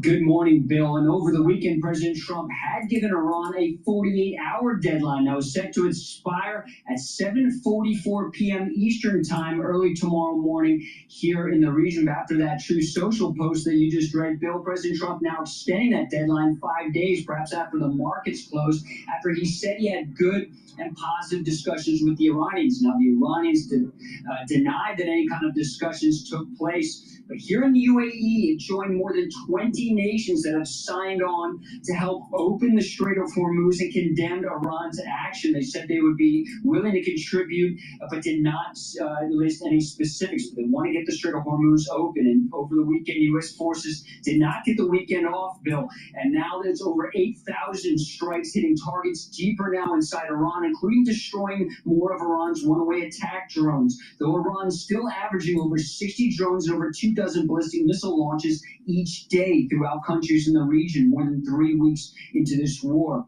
And just a short time ago, as American and Israeli airstrikes continue, the air tasking order or starting lineup in layman's terms, Bill, will be without the USS Gerald R. Ford. She just arrived in Crete earlier today in the Eastern Mediterranean. After a fire on board in the laundry room, she will be replaced by the USS George H.W. Bush, getting ready to set sail in the coming days from Norfolk. And USS Tripoli Amphibious Ready Group should be arriving here in the Middle East in the coming days with over 2,000 Marines on board, and an equal number in the 11th Marine Expeditionary Unit aboard USS Boxer should be here in about a month after leaving San Diego in the past week. Now, there's also indications based on plane spotters that elements of the 82nd Airborne Division, probably the Alert Brigade, have arrived here in the region based on flights, cargo flights from Fort Bragg and likely also Fort Campbell. That's also home to elements of the 18th Airborne Corps, of course, 101st Airborne Division. Bill. Lucas, thanks. Nice to see you again. Dubai, Lucas Tomlinson. Dana. For more on this, let's bring in Fox News contributor Dan Hoffman, of course, a former CIA chief of station. President Trump saying that he's instructed the Department of War to postpone any and all military strikes for 5 days, and then followed up by saying that we're having, I think it was good talks. Iran immediately said, we're not having any talks. The president is not telling the truth. Obviously, I have plenty of reason to be skeptical of the Iranians and anything that they say. How do you measure it right now? Well, the United States and Israel have decapitated Iran's leadership, destroyed much of Iran's ballistic missile capability, their drones, and targeted Iran's nuclear facilities. However, Iran has demonstrated the ability to continue to launch drone and missile strikes, including at the Diego Garcia base, at a distance farther than many thought Iran was capable of launching. And Iran has closed the Strait of Hormuz. And I think for every moment the Strait of Hormuz is closed, that's Iran's regime demonstrating their resilience. What they're telling us by doing that is that we can bomb them into oblivion, decapitate their leadership, and force them to go deeper into their security apparatus to find new leaders, but they're still standing. And they will want to dictate when this war ends, how it ends. And at the heart of it, Iran doesn't want to negotiate with the United States, at least there's no evidence that they want to, about their ballistic missiles nuclear program and support to proxy terrorists. And that is the reason why the United States got into this war at the very beginning. So look, this is going to be a critical week for us, clearly. We'll stand by for evidence that any discussions are happening, but how the war ends will be as important as how it began and why it began. All right, well, let me show you. You mentioned the United States being able to eliminate many of the notable Iranian leaders. Let's put them on the board. So here's all of them. And yet they are still able to make decisions. And one of those decisions was to launch these missiles. I can pull up this map here. You mentioned Diego Garcia. So that's way down in, I believe, would you call that the Indian Ocean? Am I correct? And so I actually got to go there one time on a refueling stop. There's nothing there, but it's a key strategic location. And if you pull up the next map, everybody, Dan, this is what you were telling everyone. Iran is much more capable, apparently, and we don't know how many they have, of being able to reach other places. So in some sense, Iran could widen this war quite a bit. They could, and there's still more that they could do, and our intelligence community has to be on high alert for Iranian cyber attacks against our critical infrastructure. We also have to be on high alert for Iranian terrorist operations all over the world, including here in the homeland. And remember that the leader of al-Qaeda, Saif al-Adil, has been enjoying sanctuary in Iran. So we have to be on high alert for that as well. Let me ask you one other thing. Mark Rutte, who is, of course, NATO's Secretary General, talked to Shannon Bream yesterday, saying that he thinks that the allies will join together and help us. Watch.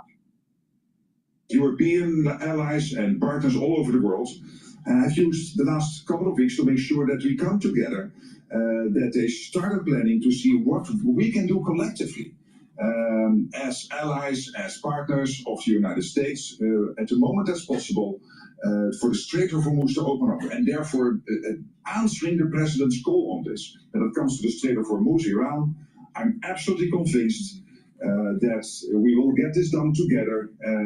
Actually, it is already being planned. A good message, but he said it's already being planned and we're going to start to plan this week. But you just said this week is very critical. I mean, time is of the essence? Yeah, a little bit. Not like fine wine getting better with age. We've got to move on this quickly. Iran wants to fight their war of attrition against us and drive up the price of this war for the United States and the rest of the world, and our allies in particular, with high price of oil. They're certainly cognizant of the debate going on in our own country and general war fatigue. The longer this war goes on, I think, the more challenging it's going to be for the Trump administration to keep up the effort. So we need to move quickly with serious alacrity. Dan Hoffman, thank you. I'm sure we'll see you again this week. We appreciate it. Be sure to like and subscribe for all the Fox News latest on YouTube and catch full shows streaming now on. If there are nuclear sites last summer with your strikes, then how can you argue it was an imminent threat now? Oh, we hit them so hard, we obliterated them. But that doesn't mean with the right equipment, you can't dig down and go get it. We don't want that, and we won't have that. But we obliterated that site. They still haven't been able to get it. That was a complete success. But if it wasn't, they would have had, if we didn't hit them, if we didn't use the B-2 bombers, which are unbelievable. We just ordered 22 more of them, modern version, by the way, super modern version. If we didn't hit them with the B-2 bombers, they would have had, within 2 weeks of that attack, that's why we hit them, because we knew they would have had a nuclear weapon. They would have used it on Israel and the entire Middle East. Overall crime in Memphis is down 43% since you began this task force. Is this a template you think is? Well, what I'm doing today, really, this was a little bit before, set up a couple of weeks ago. This was before we had this situation with Iran take place last night. And by the way, they're just not committed. When they say, I'm sure they don't. Live Now is just repeating what. Oh, I didn't know you were. Live Now is just repeating the earlier this morning press discussion with Trump. So I'm going to go to a clip about Trump's market-driven reversal. This is from Bloomberg. I studied the 10 most powerful empires over the last 500 years and the last 3 reserve currencies. It took me through the risk is really difficult to manage right now. As you just see this morning, one tweet can turn it all around. But I think what it's really getting at is just the fragility that we do see in the markets. And we're dealing with really 3 main issues. One is obviously geopolitics, and we're getting close to a point where the longer this goes on, the more things have to shut down. Just the different commodities that get produced out of the Middle East. You can take months to restart some of these things. But then layer on top of that, some of the existing fragility that's already been in place, which is that equity portfolios were already highly concentrated to start with. And then AI is increasing winners and losers. And those moats that had been in place for so long, we're starting to question how durable they are. Aside from the geopolitics, if we put that aside just for a moment, how do you think about the U.S.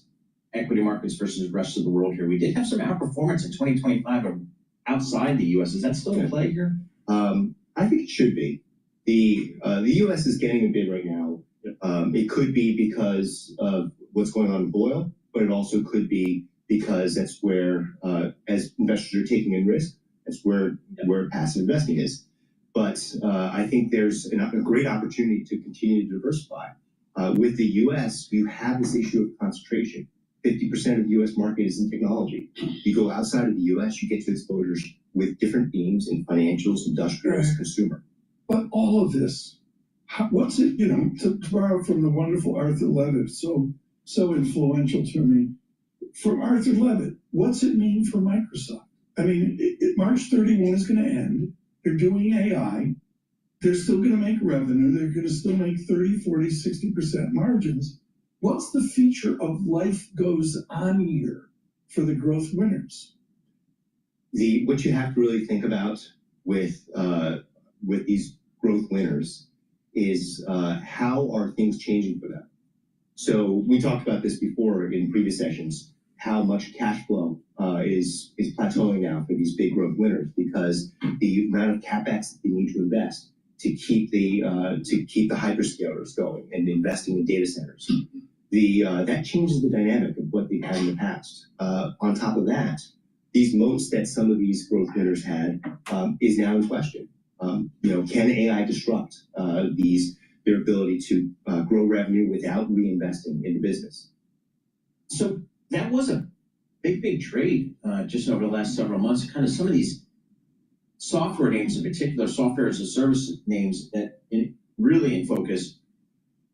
But it just feels like, as Tom mentioned, Microsoft, Salesforce, they're so entrenched in the overall economy. It doesn't seem like they could be at risk, yet the market's not too discerning at this point. I think what we need to think about really are three ways of managing risk today.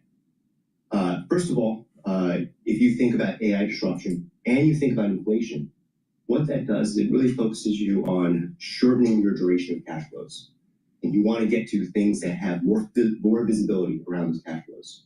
Al Jazeera is interviewing a reporter from one of the press from Israel. So I want to listen into here. The war in Lebanon rather than Iran, because the Lebanese war doesn't bother him too much.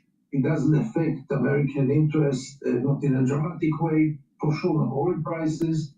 But another war will mean another lack of stability in the area.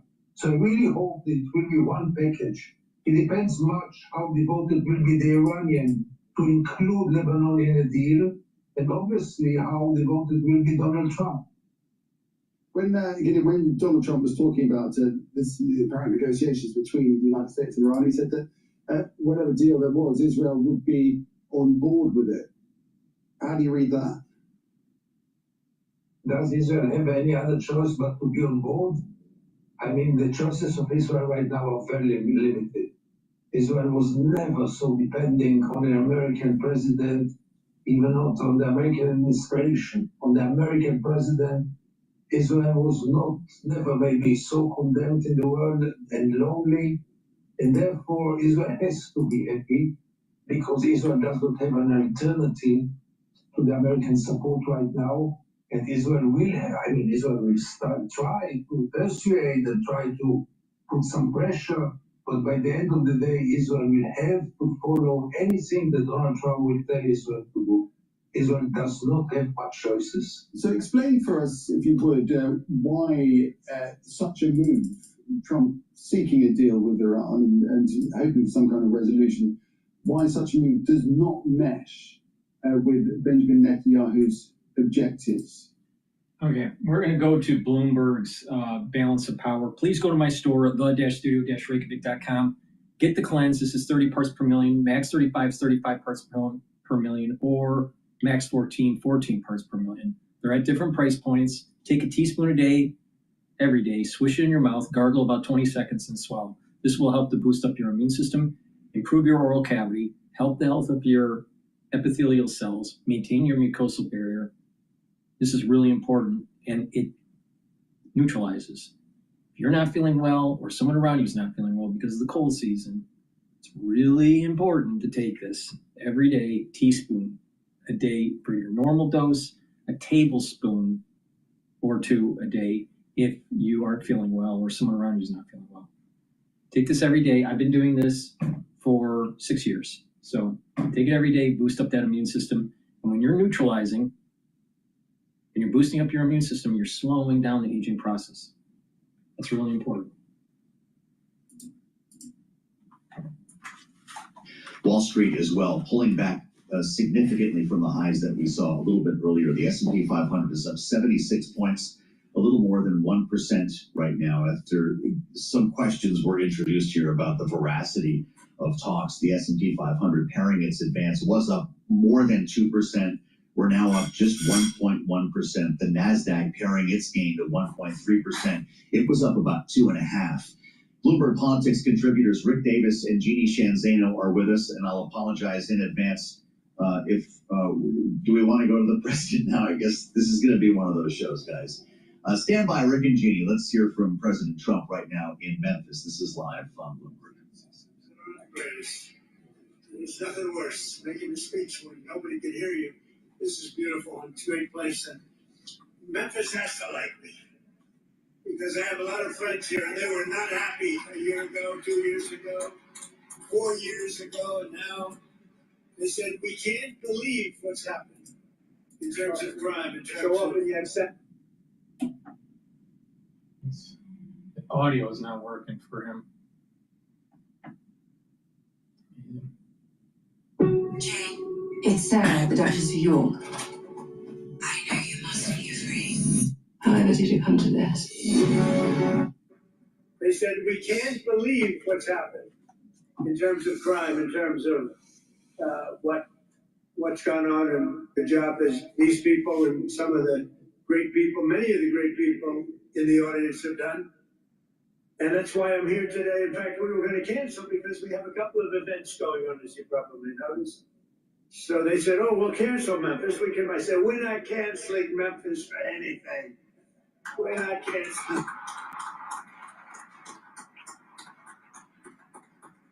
We're not going to cancel Memphis, but we do have some big things happening, and very positive, I have to say. So before getting to our important discussion this morning, let me provide a brief update on Operation Epic Fury, which is a very good name, as it turns out. That was a name. They showed me 20 names, sir.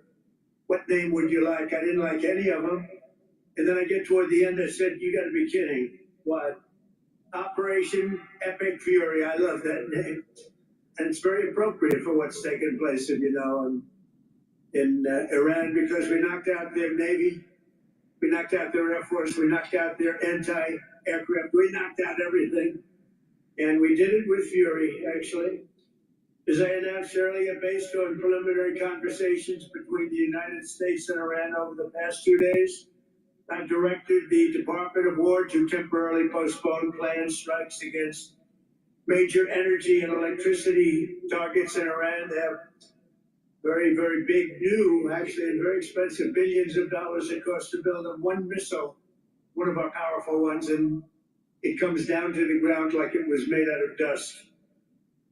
But to determine whether a broader agreement can be reached, we've had very good discussions, very, very good discussions. And you have to understand, I know my whole life has been a negotiation, but with Iran, we've been negotiating for a long time.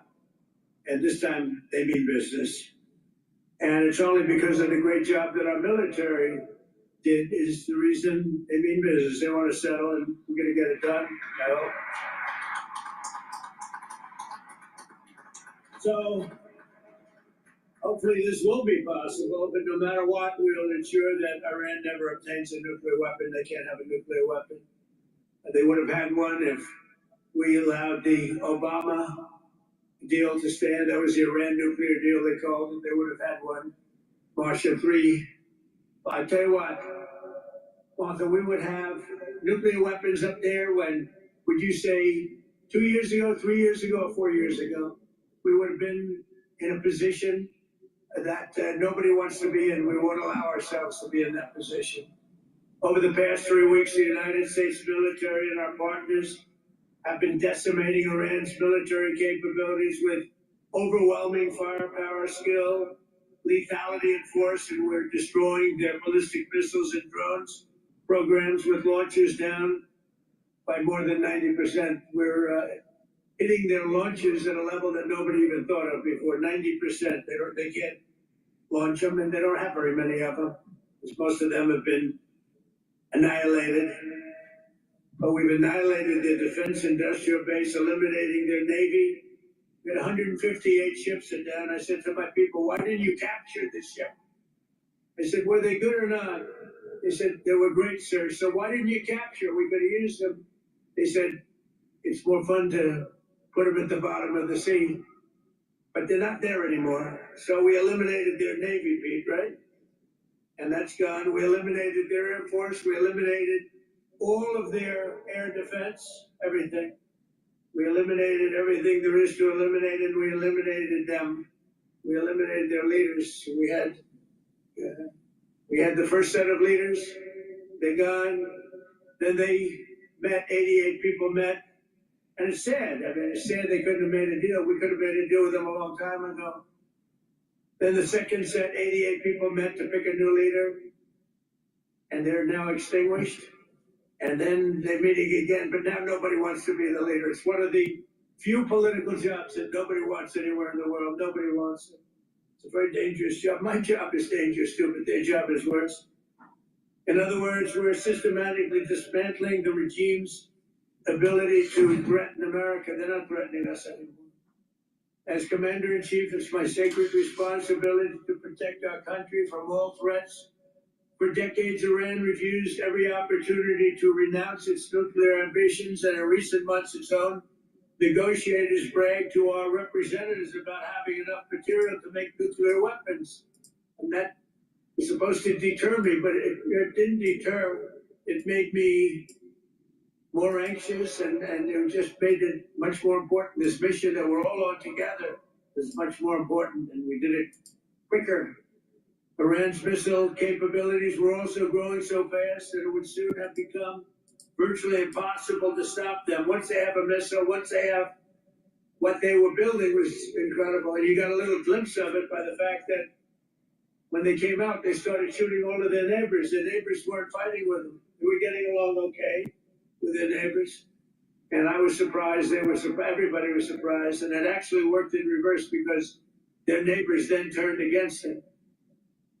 Now Iran has one more opportunity to end its threats to America and her allies, and we hope they take it.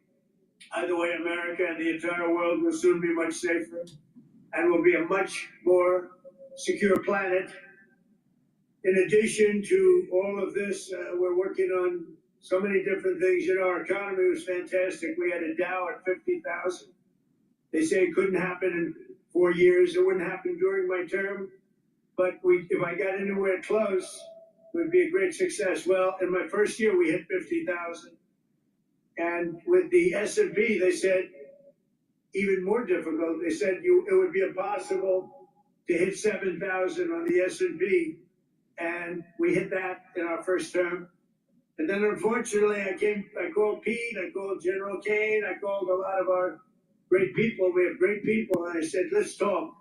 We got a problem in the Middle East. We have a country known as Iran that for 47 years has been just a purveyor of terror. And they're very close to having a nuclear weapon. We can keep going and get that 50,000 up to 55 and 60 is no end. Or we can take a stop and make a little journey into the Middle East and eliminate a big problem. And Pete, I think you were the first one to speak up. And you said, let's do it, because you can't let them have a nuclear weapon. So we are now having really good discussions. They started last night, a little bit the night before that. And I think they're very good. They want peace. They've agreed they will not have a nuclear weapon, et cetera, et cetera. But we'll see. You have to get it done. But I would say there's a very good chance. And it began when I said that we were planning tomorrow on shooting down some of their power plants, and we're going to hold that up. Hopefully we won't have to do it. And hopefully we can make a deal that's good for all of us, including the Middle Eastern allies that have been very good to us, including Israel, that's been a great partner in this fight.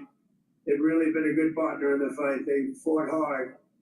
But we'll see what happens. I think there's a very good chance we're going to end up in a deal. And so we're giving it 5 days, and then we're going to see where that takes us. And I would say at the end of this period, I think it could very well end up being a very good deal for everybody, as good as if we went all the way and just literally annihilated the place, which if we don't have to do that, that would be a good thing, not a bad thing. In addition, after the appalling lines and massive disruptions at major airports nationwide last weekend, I'm again demanding that Democrats in Congress immediately end their disgraceful shutdown of the Department of Homeland Security and restore the full funding for airport security and the TSA. They are holding it up because they want to take care of illegal immigrants coming into our country. They want to take care of criminals that are in sanctuary cities. They want to take care of transgender for everybody, literally the mutilization of our children, men in women's sports. But what they don't want to do is give us anything to do with citizenship for voting or voter ID. Can you imagine? We're the only country that doesn't do voter ID. Every country does voter ID. You know, brought to my attention today that we're the only country that does mail-in voting. Mail-in voting means mail-in cheating. I call it mail-in cheating. And we got to do something about it all. And it's part of Homeland Security. And I'm suggesting strongly to the Republican Party, don't make any deal on anything. The most important thing we can have is what's called the Save America Act. Don't make any deal on anything unless you include voter ID, and you have to be a citizen to vote. You have to show citizenship to vote. Very easy to do. It's very insulting when they say people can't do it because they don't know how to do it. Anybody that can't do it, I think it's a very insulting thing to say. The Democrats are fully to blame with the struggle the great American public is going through at the airports. They're going through a big struggle right now, and we just put ICE in charge, and they're helping TSA, the agents, and they're working together so far very well. I actually suggested that in the airports they take off their masks, and they did that. In the airports, that is, like, I'm a big believer in the mask because we have, you know, Biden allowed hundreds of thousands of killers into our country. We're rapidly getting them out, by the way. But they would go after these people if they knew exactly who they were. But in the airports, it's different. I didn't love the look in the airport as you get off the plane. So I made a request and they agreed to it. So they're not going to be doing that. We will also bring out, if we don't have enough, we will bring out the National Guard and, you know, where we need it to help out at the airports. But we're not going to let this happen. It's extortion by the Democrats. They're holding up money that's already been approved.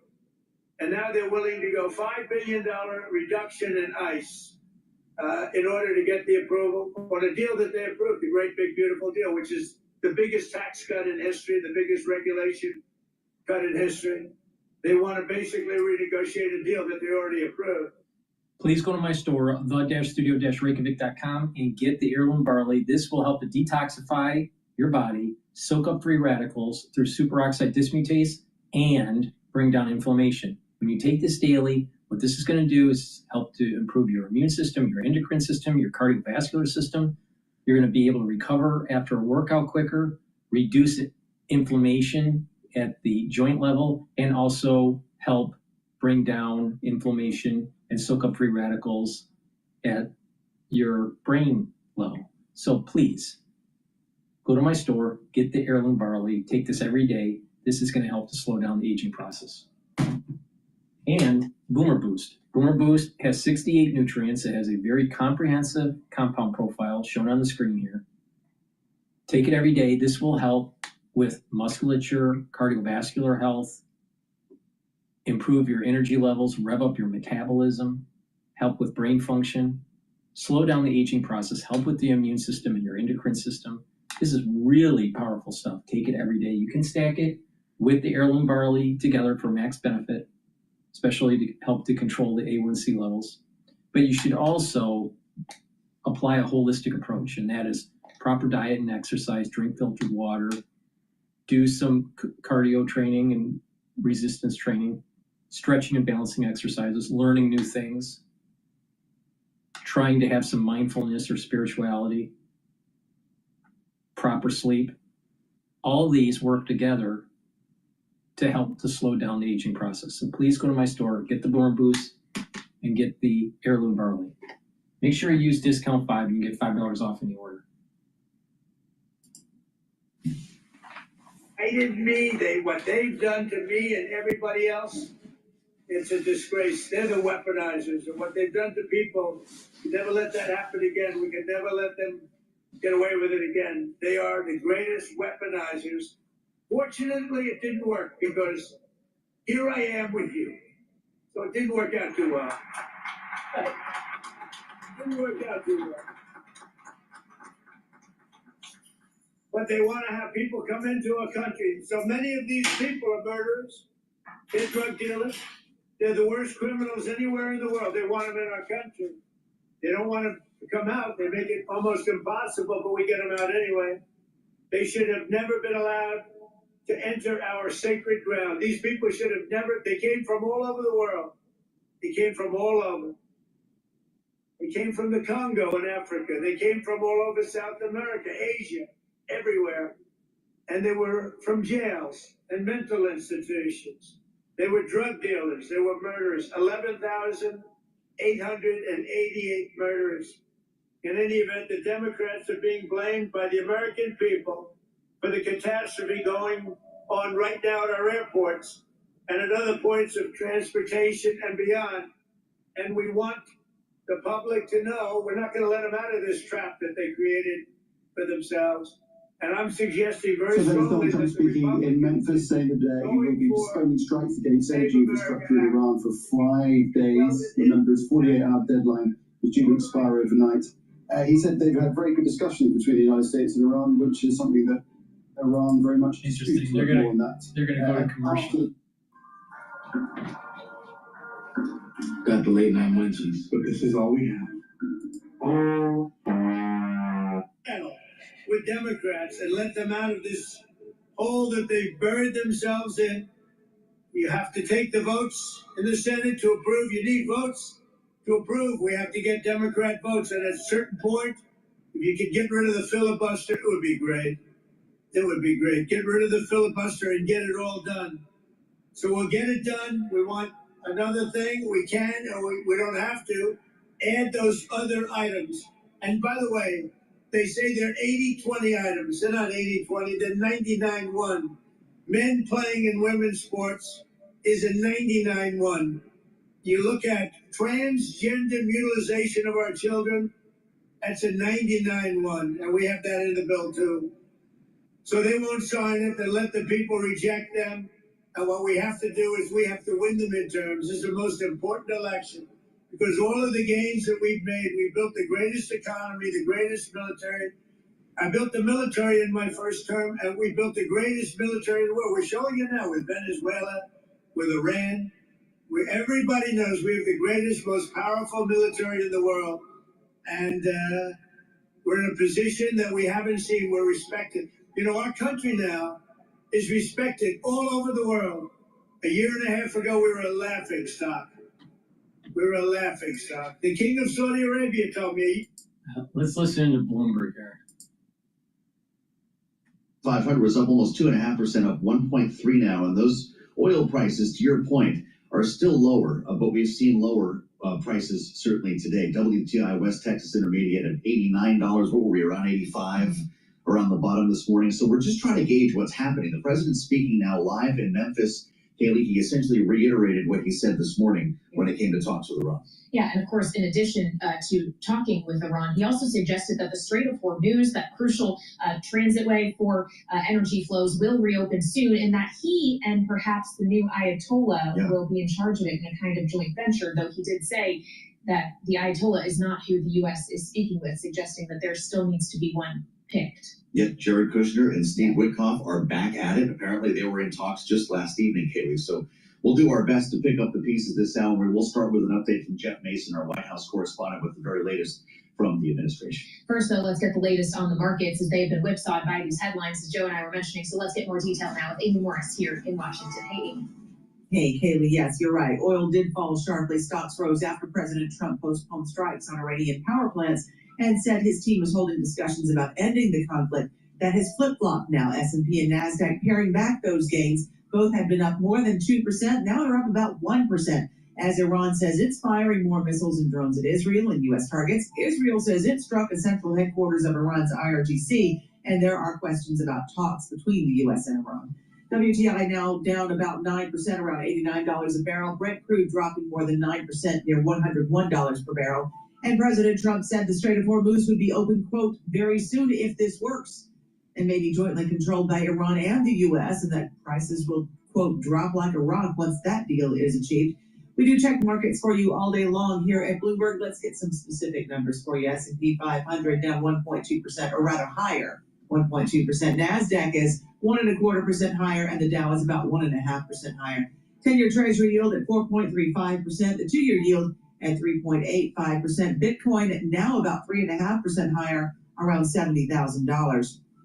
Let's look at the Fed now. Chicago Fed President Austin Goolsbee says he could envision the U.S. Central Bank needing to raise interest rates or returning to rate cuts. It just depends on how the war with Iran plays out. Fed Governor Stephen Myron says the central bank shouldn't be setting any policy based on short-term considerations related to the war in Iran.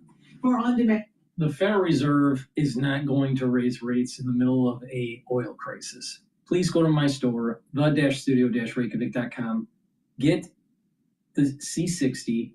C60 is a very potent antioxidant. It's 1,000 times stronger than vitamin C. You can get it in extra virgin olive oil, avocado oil, and MCT coconut oil. Take a teaspoon a day every day, preferably on an empty stomach. And what this will do is soak up free radicals in your interstitium, in your inside your cells, outside of the cells, in your vascular system, within your brain. Also, what this will do is help to boost up your immune system and your endocrine system.